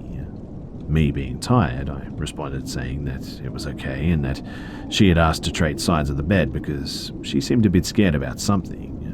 I fall asleep for about an hour before I roll and kick something at the foot of the bed fairly hard. I knew immediately too that it wasn't her because there was absolutely no give to what I had kicked. I quickly turned the light on above my bed and we both looked at the spot that we had kicked, and the comforter was compressed and slowly rising as if whatever was there had just gotten up. We both just look at each other, and after that, we decided to leave the light on and turn a movie on for the night. A bit more time goes by though, and from a local restaurant, my uncle actually got a Valentine's Day balloon that he then gave to me, so I took it downstairs and let it go to the ceiling. A couple of nights go by, and it's just the usual CSG antics, and I was thankful that it didn't wake up Jill at all. Then, another night when I was at work, and Jill was still at my uncle's watching movies with the night off work, there was a video of this on my old phone that she sent me, but when I recently checked the SD card, it got corrupted, so I lost the video. But she was sitting on the bed when, all of a sudden, the balloon just started bobbing up and down and making circles. It then bobbed and drifted over to where CSG usually sat on the arm of the couch and circled there for a few minutes before moving to the foot of the bed where it had been sitting and started bobbing and circling there for almost 5 minutes, and then slowly bobbed back to where the balloon started, not moving at all after that. I looked at the video on my break at work and called her to calm her down, and when I got home I popped the balloon and I just threw it away. Again, it was the usual deal of CSG antics for a couple of weeks before Jill and I were watching a movie. She was sitting up and eating some fruit by the foot of the bed, and I was half laying against her, holding her hand across her stomach. She has poor circulation, so her hands are always cold, so I didn't think much of it. Now, the way she eats fruit, she would hold the wax paper in one hand to peel it off the actual fruit, and use the other hand to hold it and eat it. In other words, it takes her 2 hands to eat it. When out of nowhere, I feel the hand, with the fingers interlaced, grab my hand incredibly tight and jerk away. I looked up at her with an angry look to see her eating the fruit. 2 hands. All she said was, "What?" with a very confused tone. I told her that it wasn't nice to squeeze my hand and then jerk away like that. After that, she looked really puzzled and just wiggled her hands, saying that her hands had been eating the fruit the whole time.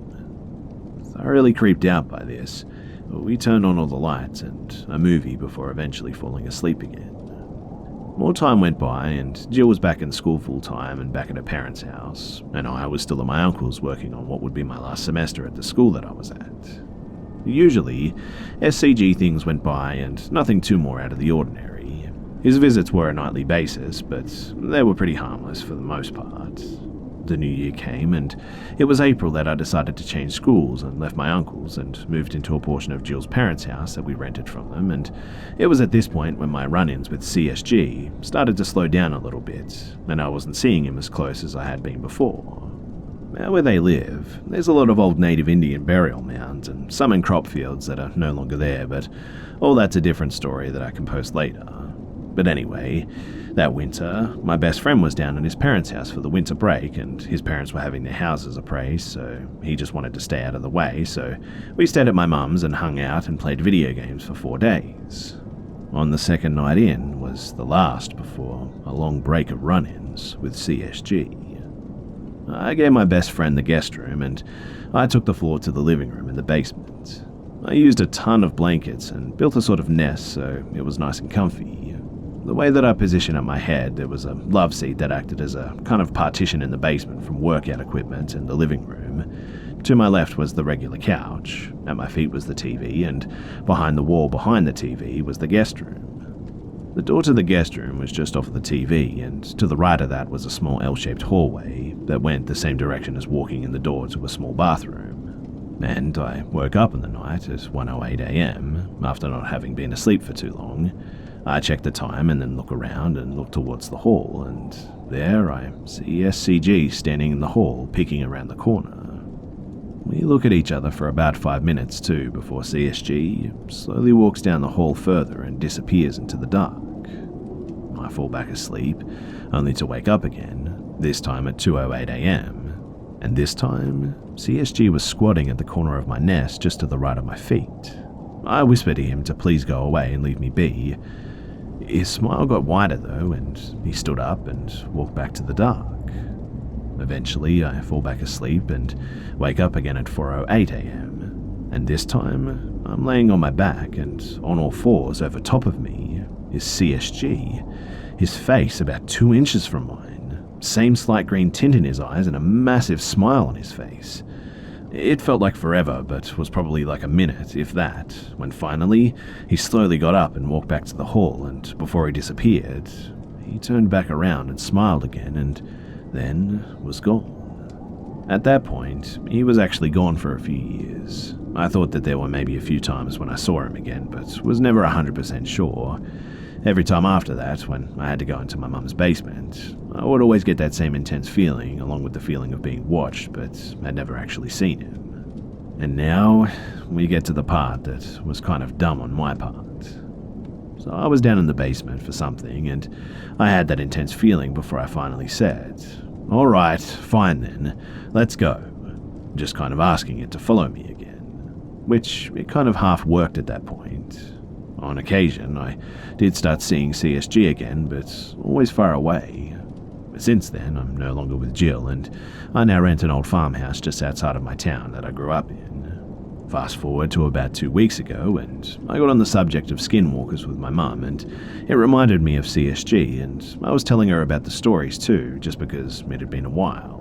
And again, I kind of thought that it was odd that even though I had told CSG to come along again, that it never got too close, and I ended up telling my mum that. Even she had told me every now and then that she would get an odd feeling when she would be in the basement alone, late at night. This kind of creeped me out too, but I didn't think much of it, and eventually just went home and relaxed a bit, and watched The Office with my dad. I moved him out there with me to keep an eye on him because he's got an early onset of Alzheimer's. No incidents that night at all though. But now, this past Thursday night, it was about 10 or 10:30 p.m.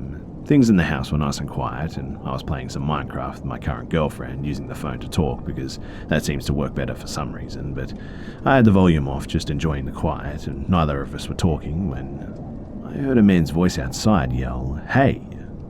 It sounded like he was trying to get someone's attention. I at first thought it could have been my landlord coming over to check on his horses and close the barn up for the night, but I remembered that he came over on his buggy a couple of hours earlier, and it was way too late for him to usually be out.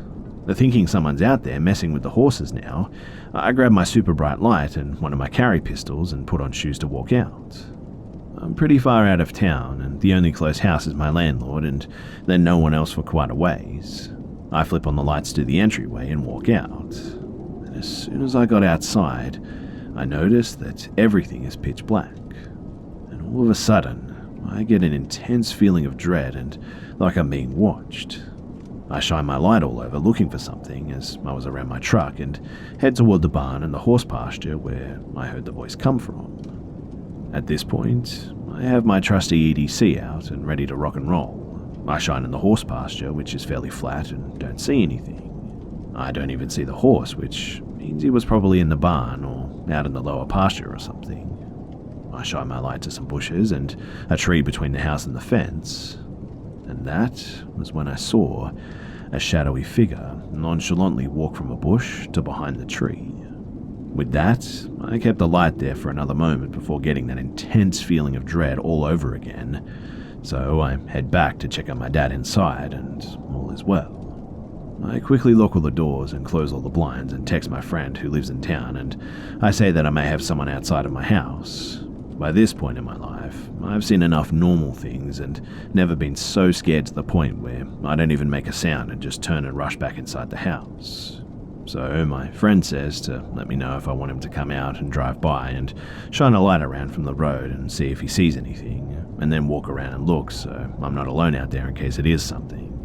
I tell him though that I lock the doors and close the blinds, to which we agree that that's probably good enough for now.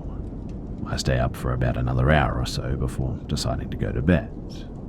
As I sat there just calming down, I was trying to think of who could have actually yelled.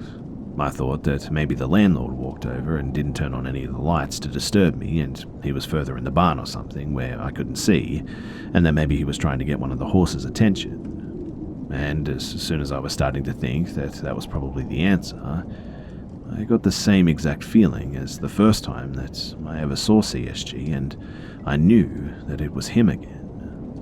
I finally get up to go to bed, and there's a window in my room that faces right to the tree where I saw CSG walk to, not wanting to be convinced that it was actually him. Even still, I got a surge of adrenaline and quickly rushed over and closed the blinds and situated it better so anyone outside couldn't see in.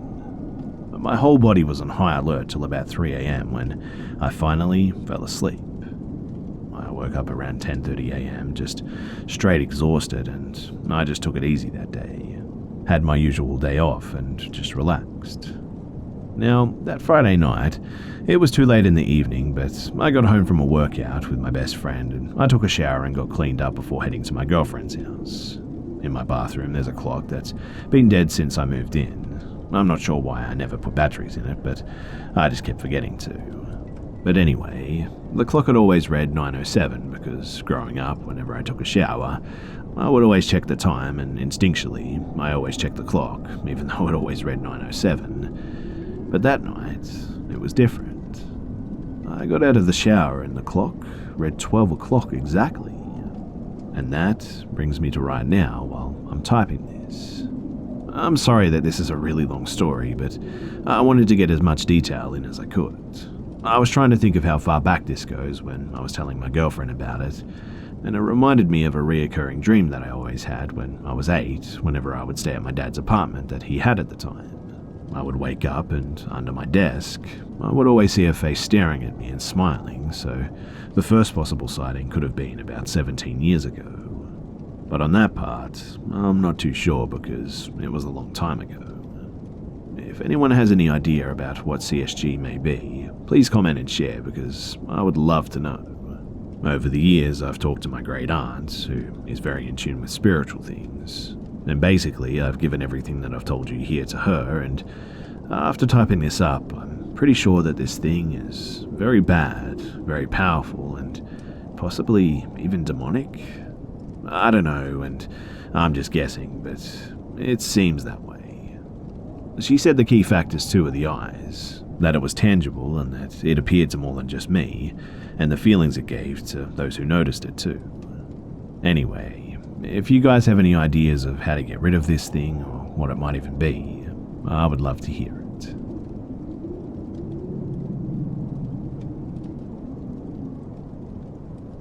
When I was a kid, my mum and I lived in a somewhat sucky neighborhood in Chicago.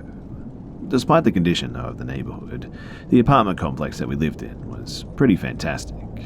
Our top floor unit had a fireplace that saved our lives in the winter. For those that don't live in or haven't even visited Chicago, the Windy City is particularly icy in colder seasons. And nice quality considering the area, AC that iced out the front unit in the summertime, but the back area where the bedrooms were pretty much remained hotter than Satan's armpits. Because of the temperature and hot, more cold in this case days, my mum and I would camp out in the living room to sleep on those nights. Anyway, despite the rough neighborhood, I remember having a good childhood in the short time that we were there. Maybe because my mum always made sure to protect me from the parts of the neighborhood that were exceptionally rough. So, on one winter night, our apartment was pretty much freezing cold. My mum told me to grab my pillows and a blanket because we were going to have a sleepover in the living room. She popped some popcorn on, made some hot chocolate, one with no marshmallows for me and one loaded with them for her. We ate and drank and watched Christmas movies before I passed out. Clearly a white girl just wasted on hot chocolate. At some point in the middle of the night, I woke up to go to the bathroom and saw a movement in the kitchen. I don't know if it was because I was stupid tired or oblivious to what the heck was going on, but I called out Mummy, even though she was asleep on the couch next to me. But the person who I saw, I soon realized, was a guy because of his huge stature and lack of hair under the mask that he wore. Walked over and crouched down to eye level in front of me and whispered shush. I simply shrugged for some reason, went to the bathroom and came back to the living room to go to sleep. And that was that. Like guy was no longer there and the door was left slightly ajar, I chalked it up to one of those lucid dreams and I filed it away in my repressed memories. I do, however, remember moving the next day to my grandparents' place for about a month until we found something. But because I was so young, my mum just never told me why. Not until I was grown, at least. The topic of the apartment randomly came up in conversation one time, and I offhandedly told her about the dream that I remember I had. And this is the terrifying conversation that ensued. "Hey, did I ever tell you about the weird dream that I had?" No, I don't think so. What dream?" After I told her, she went pale as a ghost. Now, my mother is a dark-skinned black woman, so seeing her go pale scared the hell out of me. "That wasn't a dream, sweetheart. That really happened." Now it was my turn to go pale. I felt my stomach fall to my ass, and I stared at her like, "Speak."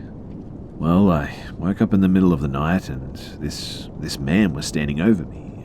He was just staring at me, and I remember immediately demanding, 'Where is my child? Where is my child?' I tried to get up, but he growled. Yeah, growled, and then whispered angrily, 'Don't move.' At this, I started tearing up. I saw the fear in her eyes, the utter terror of thinking something had happened to her only child. I hated seeing my mum so upset. It's just been us practically all of my life, so to imagine her having to move herself and a young girl out of a neighborhood from sheer terror is hard, to say the least. "Yeah, sweetheart." But the man just continued to stare at me, and he rushed out of the apartment when he heard you flush the toilet and left everything that he was going to steal. The next morning, I packed up our stuff and we went to live with Nonna and Papa. I left the furniture, the plates, silverware, TV, pretty much everything, and just got our clothes and got the hell out of there. But because we vacated the lease, it kind of effed up my credit, but I couldn't imagine sleeping in that place one more night. We just sat there in silence, freaking out because my dream, which happened to actually not be a dream, was all too real. I would say that it was simply a drug addict trying to make off with some free stuff, but why walk up to a child and tell her to be quiet, instead of just leaving with what you already packed? Why stare at a woman, make her lie still in place, and leave when the kid comes out of the bathroom? I really don't have the answers to all of this, but honestly, I don't know if I want to know.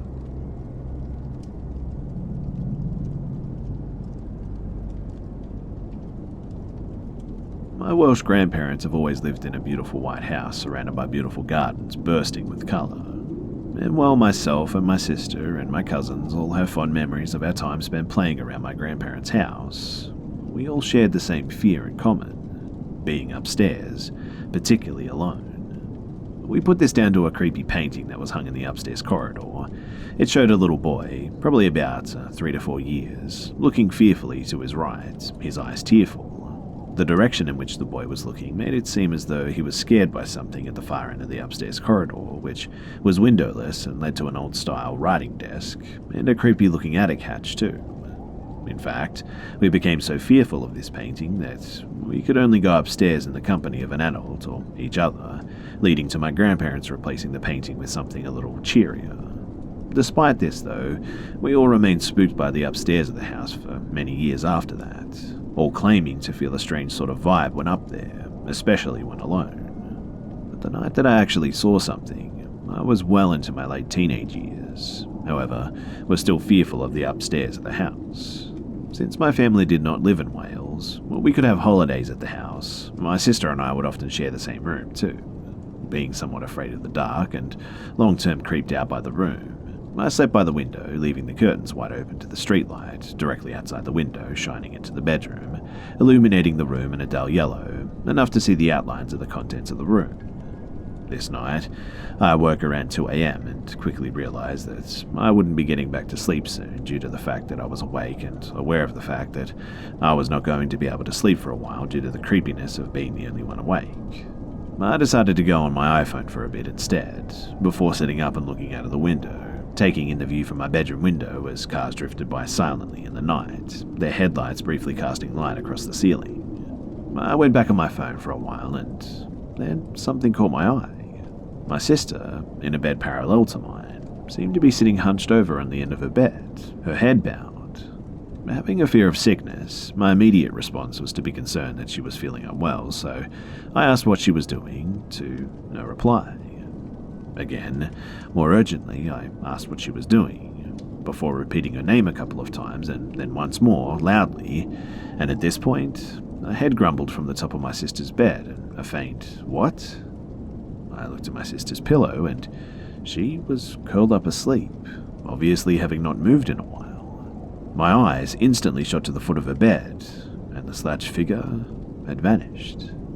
Now, bearing in mind my anxiety of being upstairs in this house, my fear of the dark, and my having always had an interest in fear of ghosts, I felt strangely calm. In my mind, there was no doubt what I had seen. A clear outline of a figure sat on the end of my sister's bed, clear enough for me to believe it to be my sister in all of her fleshly 3D glory. I had been awake long enough to know that I was awake, and I was certain of what I had seen, and yet I just wasn't afraid. Probably due to the fact that I had not felt afraid when I had originally seen the figure. I mean, I was afraid of my sister puking, but there was no bad vibe, so to speak. Eventually, although shaken up, I managed to get back to sleep and ensured that everyone heard my story of the visitor the next night. Something I can absolutely say that I saw with my very own eyes.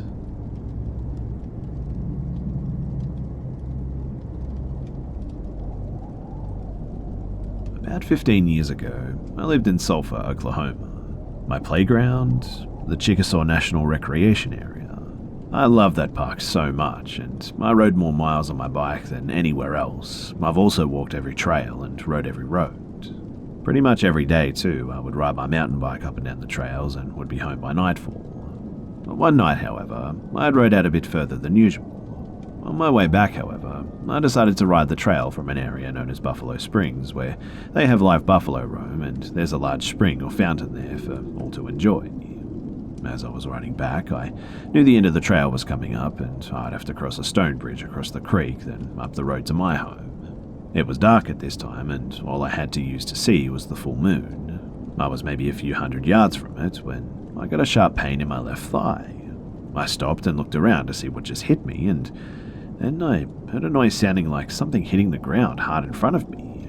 There was a rock about the size of a baseball rolling across the trail.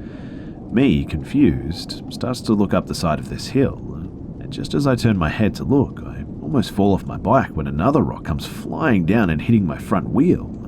I finally have my eyes adjust to look and see someone very tall and dark and covered in hair at the top of the hill, throwing things at me and screaming. I yelled that I had a cell phone and was calling the police. I didn't actually have one, as I didn't have a cell phone yet. This seemed to have pissed it or him off, and he started charging down the hill at me. I, for obvious reasons, lit up the bike and took off. Just as I crossed the bridge, I heard a huge splash noise in the creek, and I saw a large rock that had been thrown. I was in the clear to home, but was frightened all the way there. I went to the ranger station later the next morning and told a ranger that I knew there about what happened. And he says, "So, you were attacked by Bigfoot, huh?" Snidely laughing. "Look, I don't know what it was, but something was trying to hurt me out there. Okay, Justin, if I have any more Bigfoot calls, I'll let you know what we get." I just said fine and left. The very next week, I was riding in the daylight when PR pulled up next to me and said for me to get in. I asked why, and he said that he needed to show me something. We headed to the police department in town. Before we got out of the car, he turns to me and says, "Look, I have to give you a huge apology, man. I'll be honest that I didn't believe you when you told me about that story of the guy attacking you. However, it's come to my attention that a couple was out at the same area last night and was attacked in the same way, saying that they'd seen a large hairy creature throwing rocks and sticks and screaming at them. They called the police and they came out with some of the other rangers, including myself.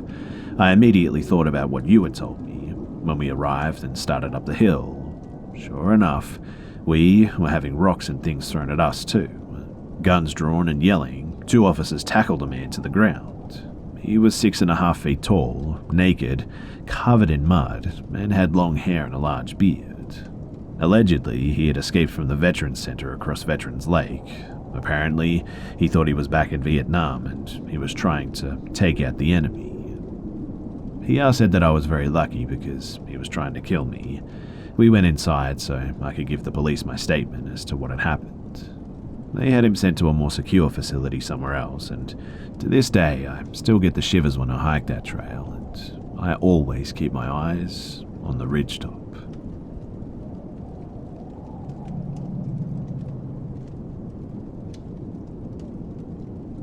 This happened yesterday while both of my parents were at work. For context, my dad's a mailman and my mum is an RV saleswoman that is always on her feet, so neither can pick up their phone very quickly. I do have an older brother, but he's at college 2 hours away, so he doesn't matter in this story.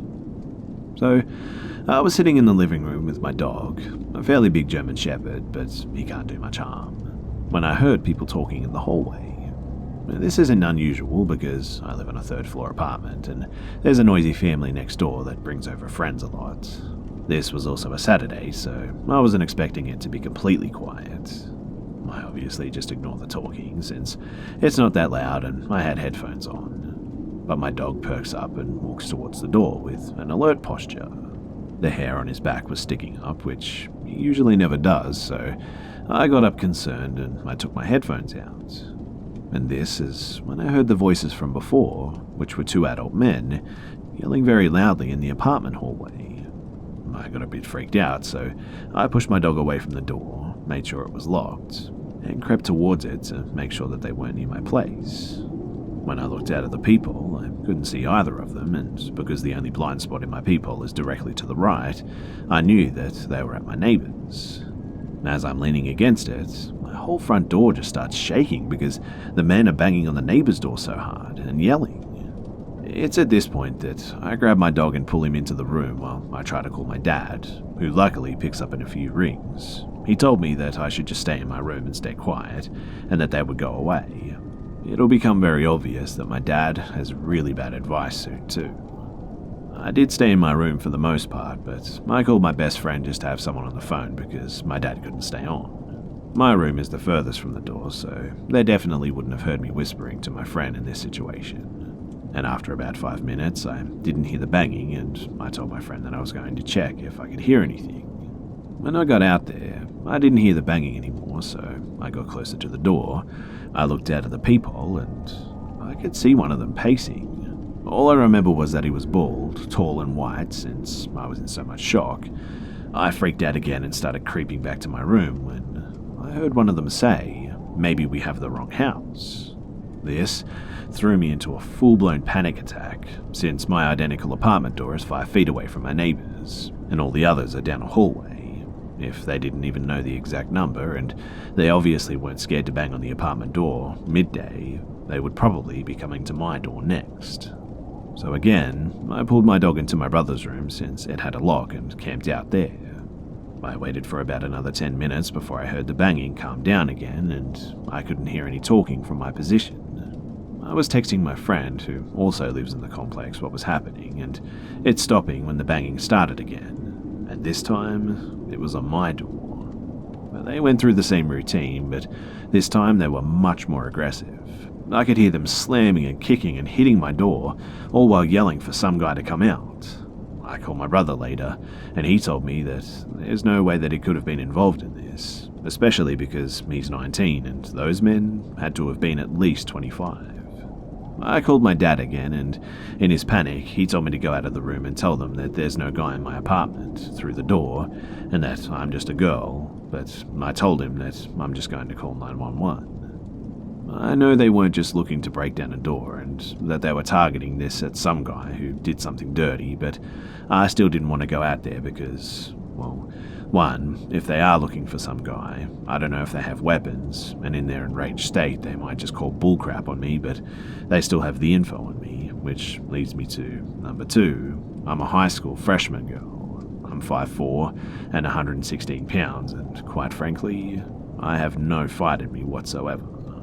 For example, I'm terrified of knives and guns, so I brought a bowling pin to my room for protection instead. I know, stupid, but it is what it is.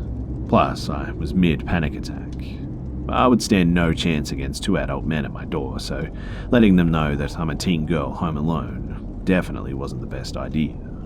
I sat next to my locked bedroom door with my dog as I called 911, who I tried to keep quiet this whole time, but I didn't want to be suspicious. During this situation, I made sure not to talk to my friend when I was out of the room, to keep doors quiet and to tiptoe everywhere so they didn't know anyone was home besides a dog. I'm pretty sure that they didn't know anyone was home, even though they said, "We know you're in there," during the yells, because earlier they weren't sure if they had the right place and were doing the same thing. I was on the phone with 911 for a few minutes before I heard light knocking at my door, making me realize that I was in so much shock that I didn't even know the banging had stopped. The operator said that it was the cops, so I ended the call and answered the door. The officers told me that the guys took off right before they got there, and they asked me a few questions about male family members and if they could have any correlation with this. In the end, I never did figure out who those two guys were or exactly why they were there. They were obviously cross at someone, and they were banging on the door so hard that I honestly thought that they were going to break my door down. I'm really glad that they didn't in the end, but I sure hope that they don't return.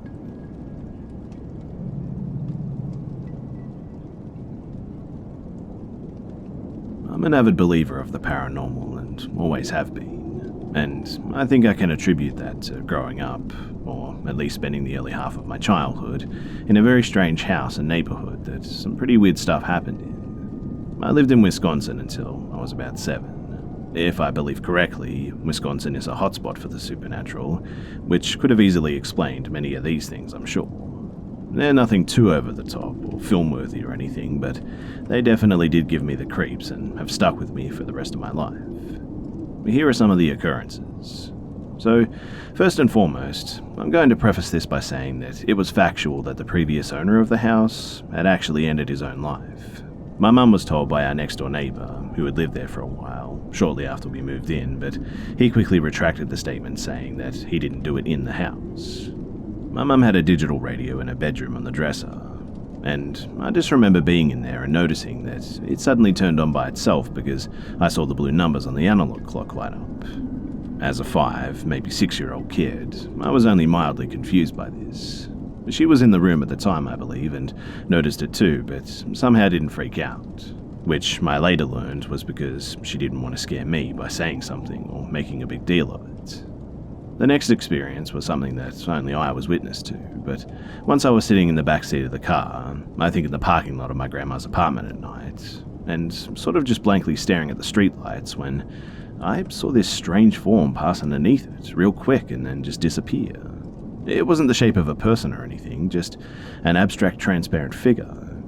I didn't tell my brother or my dad, who were waiting in the car with me, because I couldn't explain it as a 4-year-old and I didn't feel particularly scared by it. I just thought that it was odd. Apparently, though, I did at one point tell my mum that I saw things in my room at night, because she mentions it to me whenever I say that I don't actually recall seeing a ghost in the house. And I don't. And little kids say creepy things all the time, right? But she thought that this was an additional proof of supernatural presence. I guess it could have just slipped my memory, but I'm not too sure. She was insistent on that too because, well, she didn't want to think that she was going crazy and seeing things. And considering all the other strange stuff that happened, I really don't believe that it was just her imagination. According to her, she would sometimes look over in the corner of the room when she woke up and would see a shadowy figure sitting on the chair there.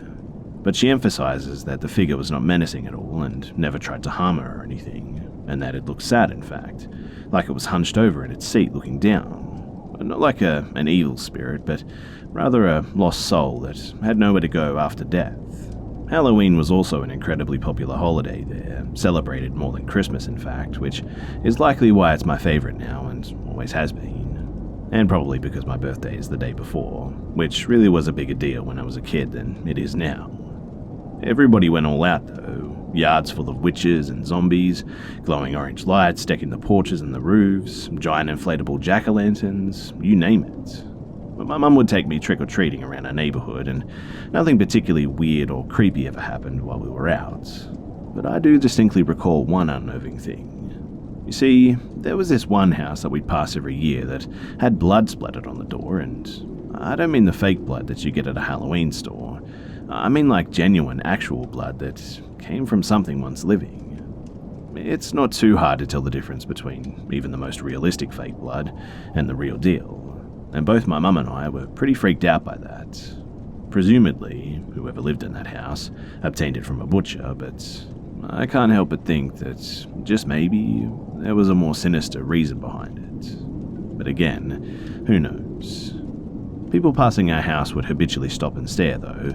It wasn't that fancy a house and we didn't have anything interesting or eye-catching outside. But anytime anyone would walk by on the sidewalk, they would stop and just stare at it for a moment before carrying on. To this day, I have no clue what they could have been looking at, but it was certainly bizarre. We also would often see a man, well, a boy really, in the area while heading out of the neighborhood when driving that was dressed in all black from head to toe, like an emo kid, but just gone extreme. That wasn't in itself that weird, but what was weird was that there was this soulless emptiness in his eyes. It was unlike anything that I'd ever seen before too, and haven't seen since. It was like he was honestly well and truly dead inside, not even strung out on drugs, but instead just a husk of a man whose body was being used as a vessel for something, truly eldritch. It may not sound that scary, I know, because, well, it's hard to really put into words, but it's an image that has always stuck with me, and my mum too, who witnessed it as well.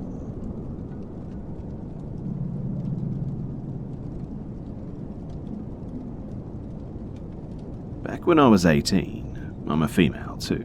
My mum had been working in the garden, so she was exhausted and went to bed early that day. It was winter, so it got dark early too. I knew that I would be the only one awake for the next few hours until her partner got in from working at 4 a.m. So I went about my usual nightly routine, just rolled up a smoke and went out the back to smoke it, as I did pretty much every night, not allowed to smoke in the house. The house has 2 floors, and my bedroom was on the top floor. After I had my smoke, I went back upstairs and continued watching whatever I was watching. About an hour later, I decided that I was going to have another smoke and then just head to bed. I finished rolling and got myself ready to head out into the cold, but just before I headed downstairs, something on my phone distracted me, and I sat back on the bed, concentrated on that. When a minute or two passed, I heard a loud bang from downstairs. I thought to myself, it's just my mum's partner coming home. Then, seconds later, I realized I didn't hear the front gate open, didn't hear the taxi pull up outside, didn't hear the front door open. My cat was on the bed next to me too, so it wasn't him, and my mum is asleep next door, so what the hell was that bang? So I grabbed my taser, which honestly looks like a Nokia phone that my mum also didn't know about, and stick it in my dressing gown pocket and go into my mum's room. Normally, she's a really light sleeper, but because she was so tired from gardening, she just slept through the noise. I wake her up and tell her what I've heard. She gets herself ready, grabs a metal pole, and we slowly head downstairs. I insisted on going first because, in all fairness, my mum is like 5'6", 130 pounds, has MS, and is also holding just a flimsy metal pole.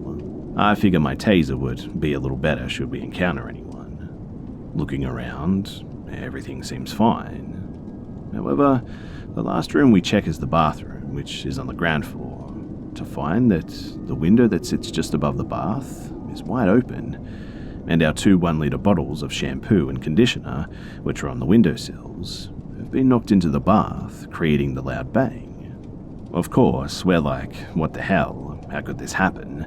The wind, maybe? Obviously not, though. We were just really scared and trying to make ourselves feel better, I think.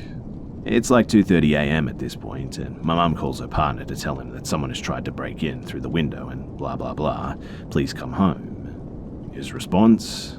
Oh, it's probably just a fox or something. Close it and go back to bed. You guys are just being paranoid. So we're like, well, you're no help. So we make sure everywhere is secure and we call 101, UK's non-emergency police number, to report it. 5 minutes after calling though, 4 police cars and dogs all turn up. They look around and then come to the door and ask the obvious questions. After doing a walk around the house and the area, they come back again and ask do we usually keep our plastic garden chairs under the bathroom window. And no, we do not. The police advise us that a dodgy gang had been going around the area and trying doors and windows, etc., to break in and steal whatever. They must have taken the garden chairs to stand on them to help them get in. The police also advised that my house a few streets over had just been broken into, and everything was taken, and the house was completely destroyed on the inside. I don't think that they were ever caught, too.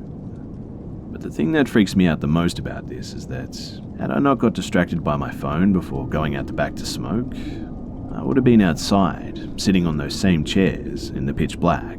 The outdoor light was broke, where the intruders would have come around and seen me, and God knows what would have happened.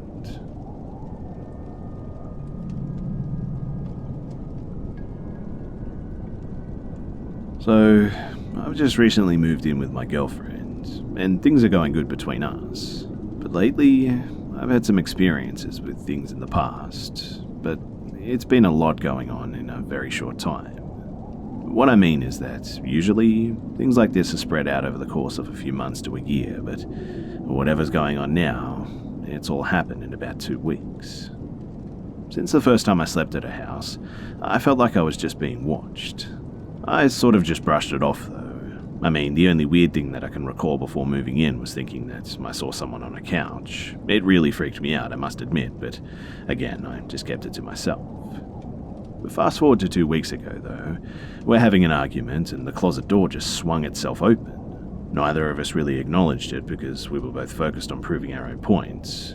But that night, though, she brought it up and we both talked about how weird and freaky it was. That was when she said that she's seen someone sitting on the couch a few times as well. I immediately told her that I feel like I've seen the same thing. She then told me that she'd always felt watched in her apartment, but she never felt threatened. Well, a few days later, we were watching TV, weren't really paying attention because we were talking. I looked back over at the TV and her stuffed animal was on the floor, very close to the couch, just staring at us. That was weird too because there's no way that thing should have been there. Later that night, me and my girlfriend were sitting on the bed and her ear just started bleeding out of nowhere. It was a lot of blood too, with grey and kind of blackish stuff in it. We brought her to the hospital, obviously, and they said that it looked like someone had stabbed her in the ear canal. It was really freaky to hear because we were just sitting there and the blood just started pouring out. Lastly, on Monday, we woke up and she said that she actually saw me slide out of the bed and walk over to the corner of the room near the bathroom. Then she looked over and saw my legs still in the bed. She said that she was really terrified by this, but then ended up just basically passing right back out into sleep. And when I woke up in the morning, I had scratches on my hands and knuckles that definitely were not there the night before. If anyone can let me know what they think could be happening, I'd really appreciate it. The only thing I can really think of is the fact that we do have a Ouija board here, but it's never been used. I mean, I would never really want to use one anyway. Someone got it for her as a gift, I believe, and she did use a different Ouija board at somebody's house about a month ago, but nothing happened. So, what do you guys think?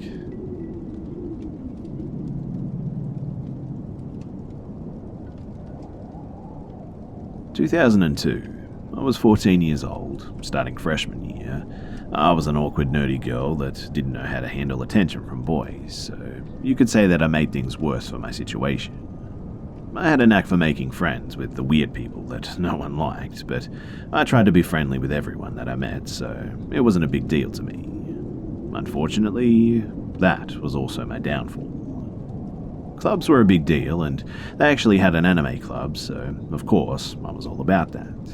First club meeting, I sat next to a couple of friends and soaked it all up. I thought that I was finally with my people. But then, here comes Stalker Kid. I'd use his real name, I really would, but to this day I still have no clue what it is. He sat in front of me though, and being that person, I said hi. I could tell that he was uncomfortable and didn't know anyone, so I was just being nice. And boy, did this guy cling to me for that one word. At first, he would just find me during lunch and just stand there mumbling things to me. He had such a soft voice, high-pitched, mousy little guy that you just felt unnerved when he spoke to you. The way that he would look at you as you spoke, I could never really look him in the eyes too. After a while, it became more asking about my personal life and what I was into. Me being dumb and naive, though, I tried to be friendly and chat while feeling incredibly uncomfortable. After a while, my friends and I would move to different tables, benches, even hallways just to avoid him, but he always found me somehow. After about a year of this, my best friend finally told me that if I didn't tell him to just get lost, that he would. I really didn't want him around anymore, so sure, go ahead. So one day during lunch, here comes Stalker Kid with his signature greeting, barely above a whisper, "Hey, my name." And my buddy just goes, "Dude, she's not interested, get lost." Looking hurt, he just shuffles away. I was like, man, you didn't have to be so hard on him, but thanks, I guess. I didn't see him much around school after that, except for club days where he would just sit across the room and stare at me while my best friend glared at him. Cut to me being 16 and driving now, minus the awkward club days. I didn't really notice anything from him. That is, until an old grey beat-up car started parking next to me extremely close. But one day after school, he was waiting for me in that car too, and he started asking me how I've been, what about prom and all that sort of stuff. I was trying to rack my brain on how he knew that was my car unless he'd been watching me before and after school or something. I started getting there later and leaving later to avoid him too, because he was like clockwork. Finally, a boy I used to be friends with in elementary school was walking out with me and made a comment about how that guy is always next to my car and asked if he was my boyfriend or something. I obviously immediately said no, and that he's always following me around and I really hated it. It was really starting to freak me out too, and bless this guy, because he walked right up to him and just scared him off, threatening that if he ever parked near me again, he would basically kick his ass. I figured that maybe that was enough to keep him away, so again there was a small space where I would hear nothing from him except for my friends who had classes with him telling me how creepy he was. One friend had art class with him too and said that he would draw naked women constantly in his books. All big busted, sexy pose women. Really classy guy, right? But junior year is wrapping up and I started taking my BFF Phil to and from school. He was on my way, so I figured why not. At some point though, Phil started noticing that little grey car was always heading the same way after school. It made a joke thinking, what if Stalker Kid lived next to him? Haha, small world, right? I could only be so lucky. But one day, as per usual too, little grey car was following us, so we took a detour. Sure enough, he was with us every step of the way, and it was no longer a joke. We both started freaking out a bit. I pushed the gas pedal as hard as my foot could push it, and noped the heck out of sight. I went home and told my mum everything, because at this point, I knew that this wasn't normal. She shoved it aside though, saying that I was probably just seeing things and blah blah blah.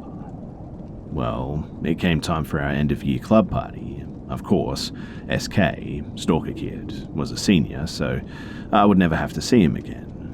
For whatever stupid reason too, I offered to host the party thinking that he hasn't gone to one yet. Let's celebrate this moment. I was terrified when my dad let him in the door.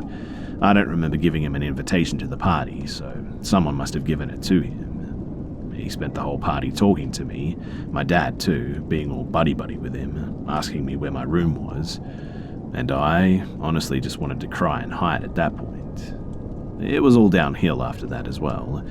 I remember there were days where I would hear a car pull up outside of my front door, and my room having a window that saw the front, I would call my buddy Phil and peek to see if it was him. And 3 times in 1 month, I just hid under my desk and cried on the phone with Phil. Other events from school would be him asking a girl that I played softball with to prom, only to dump her and follow me all night. This includes to the after prom too, where I never saw him in person. Our high school had a radio or a TV channel for kids to run, and during prom, they would record us going up the stairs and playing around in the gym and after prom for the parents to see their kids having fun and whatnot. It took one of my friends to point it out, but it showed me playing DDR for a while against my friend Phil, and SK was standing right behind me, watching for a good 5 minutes. I never even knew, and the one that still creeps me out to this day, his graduation for his class. Our classes were so big that they did a day and a night ceremony where all the students had to attend the day one. I was scanning the crowd to see my friends who were graduating when I saw a hand wave as I passed by. I looked back and, of course, it was SK waving at me. How he picked me out of a crowd of thousands, I will never know. 2006 senior year was great though. No signs of creepy SK to the point where I kind of actually forgot about him. I graduate, I choose a college in town, get a job at a local retail store, and I move on. Life was beginning to be normal again. I was working the game department, so you get the weird randos once in a while, but they were pretty harmless for the most part. One that I saw a lot was this little Mexican guy with glasses. But this is important too, I promise. Who never really purchased anything, but would just walk around from time to time. Then, SK comes strolling in the doors and walks into gaming and just talks. I ask him flat out how he knew that I worked here. He says that his friend saw me and knew that we were friends. I tried to radio for help over and over for someone to come and get him out, and finally, a big guy from computers walks by and asks for my help in the back. Once he pulls me to safety, I tell him everything. From that point on, security is aware and is told to watch out for this guy. Of course, he wasn't doing anything physical, so all they could do for me is watch out for me, really. And so, every time that he would come in, they would walkie-talkie me and I would just dip back to the warehouse. I started seeing his little ninja friend, NF now, constantly, and all he ever did was walk around on his phone. I began to suspect that he was actually texting SK to tell him that I was at work too, because sure enough, 10 minutes later, he would come in too. So I tested this theory and started walking randomly around the store.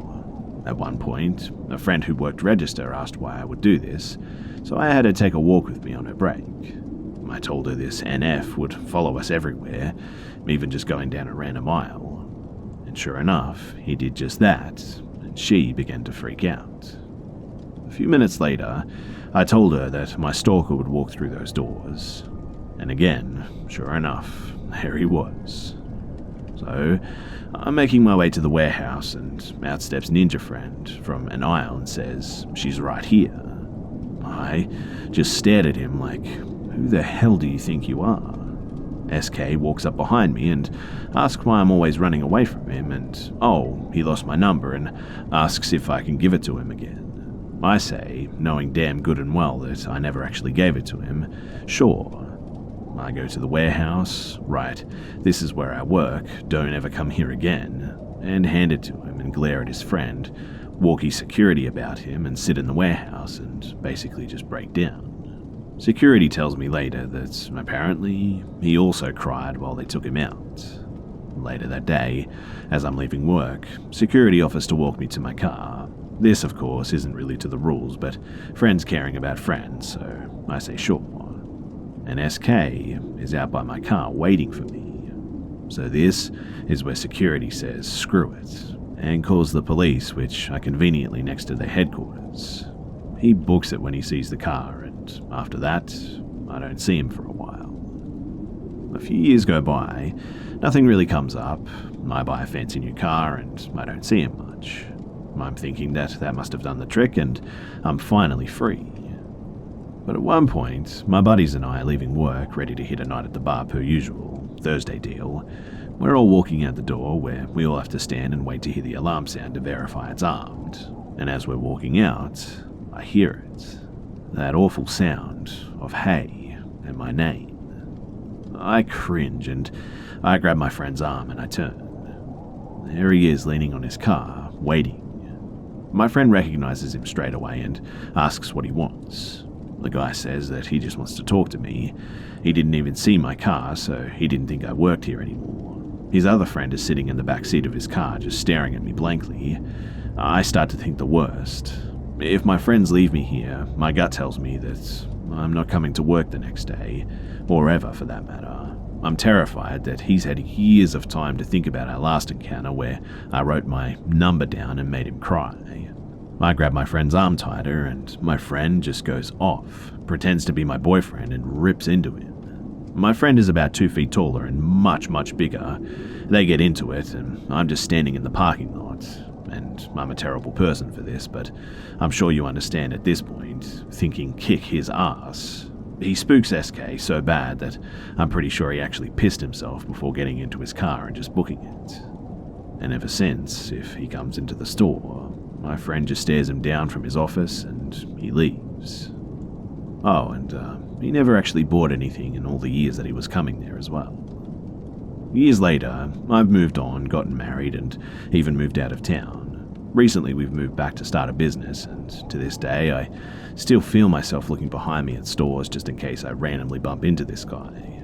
He honestly caused me to be terrified for over a decade, and even after moving on, I still feel the effects today, and I never even knew his name.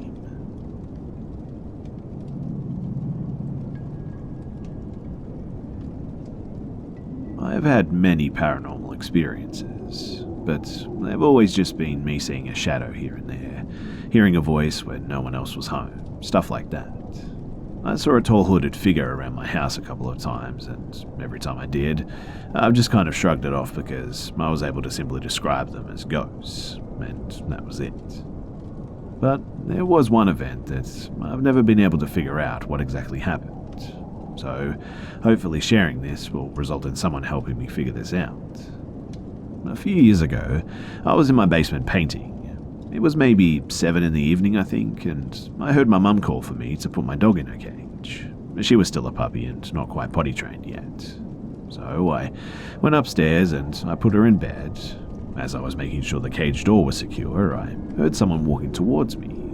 I turned around and saw my brother standing in front of the basement stairs, and as I stood up, he just bolted down the stairs. I didn't think anything of it really, and I followed him down the stairs to pack up my art supplies. As I reached the bottom of the stairs, I once again noticed my brother just standing still in the middle of the extra living space that we had down there. I gave him a weird look and asked if he was okay.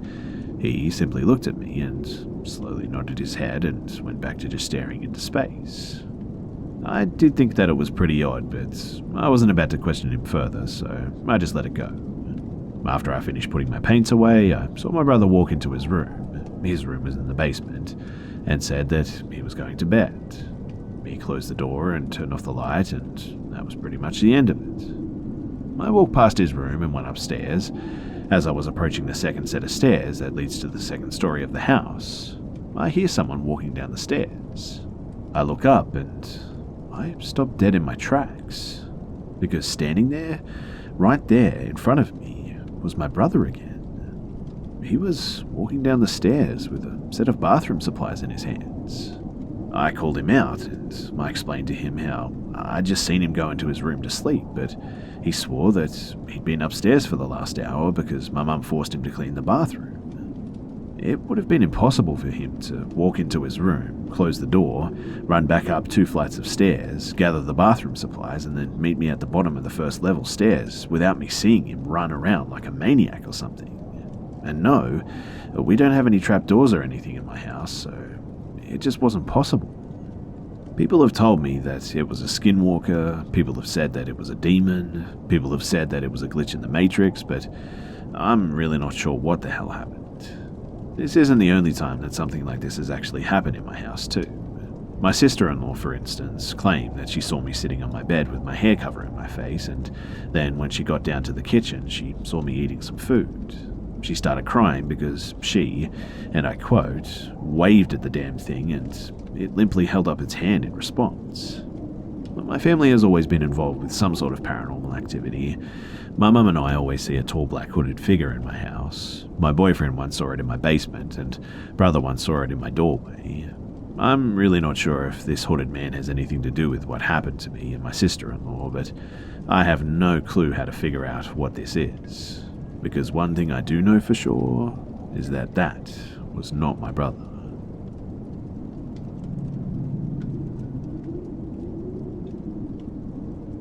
Growing up, I always visited my cousin who lived in a not-so-great neighborhood. It wasn't really that bad, but it was certainly bad enough to have creepy neighbors. She was also half Hispanic and was fairly pretty. So one day, she and I are hanging out around the end of a street. I was about 15, which made her about 13 or so, I think. But we were talking about the boy that she had a crush on and laughed about stupid stuff. I remember I was standing up while she was sitting on the curb when this car drives by slowly. We both look up and it's this Hispanic man, probably in his 30s. He was looking at her smiling, but never really said anything and just drove off. We didn't think too much about it, and actually laughed it off as, what the hell is his problem? A few minutes later, he drives back by, even slower than before this time. He's closer now too, and is saying something to her in Spanish. She's always been an angry little ball of hate and said something along the lines of, "I don't speak Spanish, creep." He drives off, and we laugh again before going back to talking about her crush. Again, a few minutes later, he drives back by. This time, though, he looks angry and is still saying something in Spanish. I get a really bad feeling too and pull her up off the curb and start to pull her away. The lot that we were in front of was empty, overgrown, and had a way to get back to her backyard. He's starting to drive alongside the street and keeps saying things that we didn't understand, getting angrier too. Me, being the paranoid person that I was, even at that age, start trying to get her to run. I'm starting to panic. I think she must have noticed too, and she grabs my hand, and we just run. We ran through the empty lot, not looking back to see if he was still there. The way that this empty lot is set up too, you can kind of see the backyards of the houses on the street. So we hide behind some of the bushes, waiting for him to drive off. He does, and we start running through the neighbors' backyards and finally get to her house. We run as fast as we can to get to her back door. My heart was beating out of my chest practically. We get inside and, for whatever reason, we grab a knife. I don't know, we were kids. We look outside from the kitchen though and still see him circling the block, looking for us. We hide and the panic starts to die down and we end up laughing about it and decided not to tell our mums. But I must admit that it still creeps me out thinking about it. And I was terrified of being outside of a house from then on in.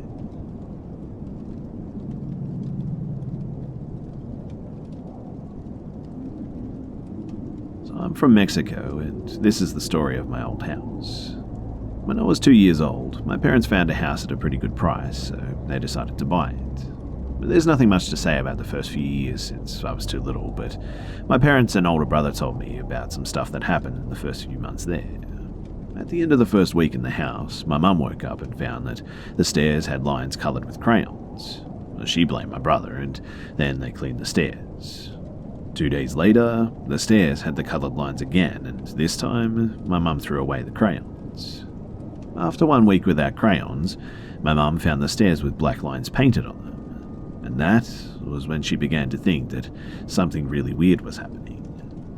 Then in the next weeks, the lights began to turn on and off by themselves. The same happened with things like microwaves and blenders and TVs too. My parents investigated the house, but it was difficult back then to tell what was going on without the internet. And after some months of being there, my previous owner told them the truth. A woman and her son were actually murdered there by robbers. My parents were unfortunately unable to sell the house, so we ended up staying there, and a Catholic priest blessed the rooms and whatnot. After this, the paranormal activity decreased, but we lived in the house for another 12 years. And here's some other things that happened while we lived there. So, when I was 12, I was eating with a friend. We were in different angles. I was looking to the TV, and he was looking to the kitchen, and then the conversation went like, "I didn't know you had a little brother." "Yeah, he's a baby. He's upstairs right now." "No, I'm talking about the kid that was running into the kitchen." "What? What kid?" By then, almost every member of my family, except for me, had seen the kid. That's always how we referred to the ghost that looked like a kid as well. I turned around and he was running to the laundry room, so I immediately went there, but I didn't find anyone. My friend got really scared too, so he just went home at this point. Another thing that happened was when I was 14, I used to wake up in the night with just screams, and then I began to hear voices of conversations of kids or older people from behind me, and the first time I thought it was my brother, but when I turned around, I just saw him sleeping and there was nobody else in the room. Things like this would happen a lot too, and I don't know the exact number of times that it happened, but maybe more than 15 times if I had to guess. When my little brother was 5 too, I was actually babysitting him in the house alone, and he asked me, "Hey, can I play with the other kid?" "Which kid?" "The kid in your room." I went there, and when I looked inside, my old toys were just strewn about the floor, just everywhere, and nobody was there. My brother, though, told me that he saw him when he got upstairs, and I didn't see anything. There are many more stories about my parents and brothers and sisters, and maybe I'll tell them someday, but I'll end it here for now. To be honest, I really don't know what to believe because, well, paranormal stuff is something that I'm very skeptical about.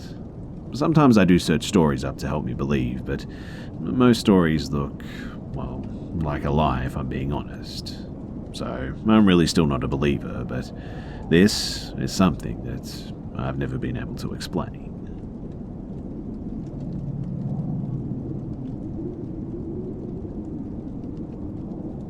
This just happened to me as I was getting ready for bed about 30 minutes ago. And now that the adrenaline is coursing through my system, I doubt that I'll be sleepy anytime soon tonight, so I may as well share it here. So I was taking my dog out one last time before bed behind my apartment building. It's a pretty nice complex, mostly families and single couple professionals. Quiet and peaceful too. It's in the suburbs, just outside the city, and after years of living downtown, the past few months here have been a calming respite, I must admit. There's a little nature walk behind the building that my dog loves to explore, but I work late, so at night we just go slightly outside the breezeway, and she does her business in the ground cover, and then we go inside. For context, I'm definitely not a large person, and neither is my dog. I'm female, 5'8", and about 130 pounds. My dog is a dachshund, beagle mix, and weighs about 22 pounds. We are not an intimidating-looking duo, that's for sure. She is ridiculously cute and friendly as well, and super unaware of dangerous situations, people, and completely untuned to any type of emotion that I may be feeling. Anyway, it's about 2 a.m, but I've always felt safe here, so I'm relaxed. Of course, she's taking her time, sniffing around while I desperately encourage her to go potty, when all of a sudden, she jerks her head to the entrance of the breezeway.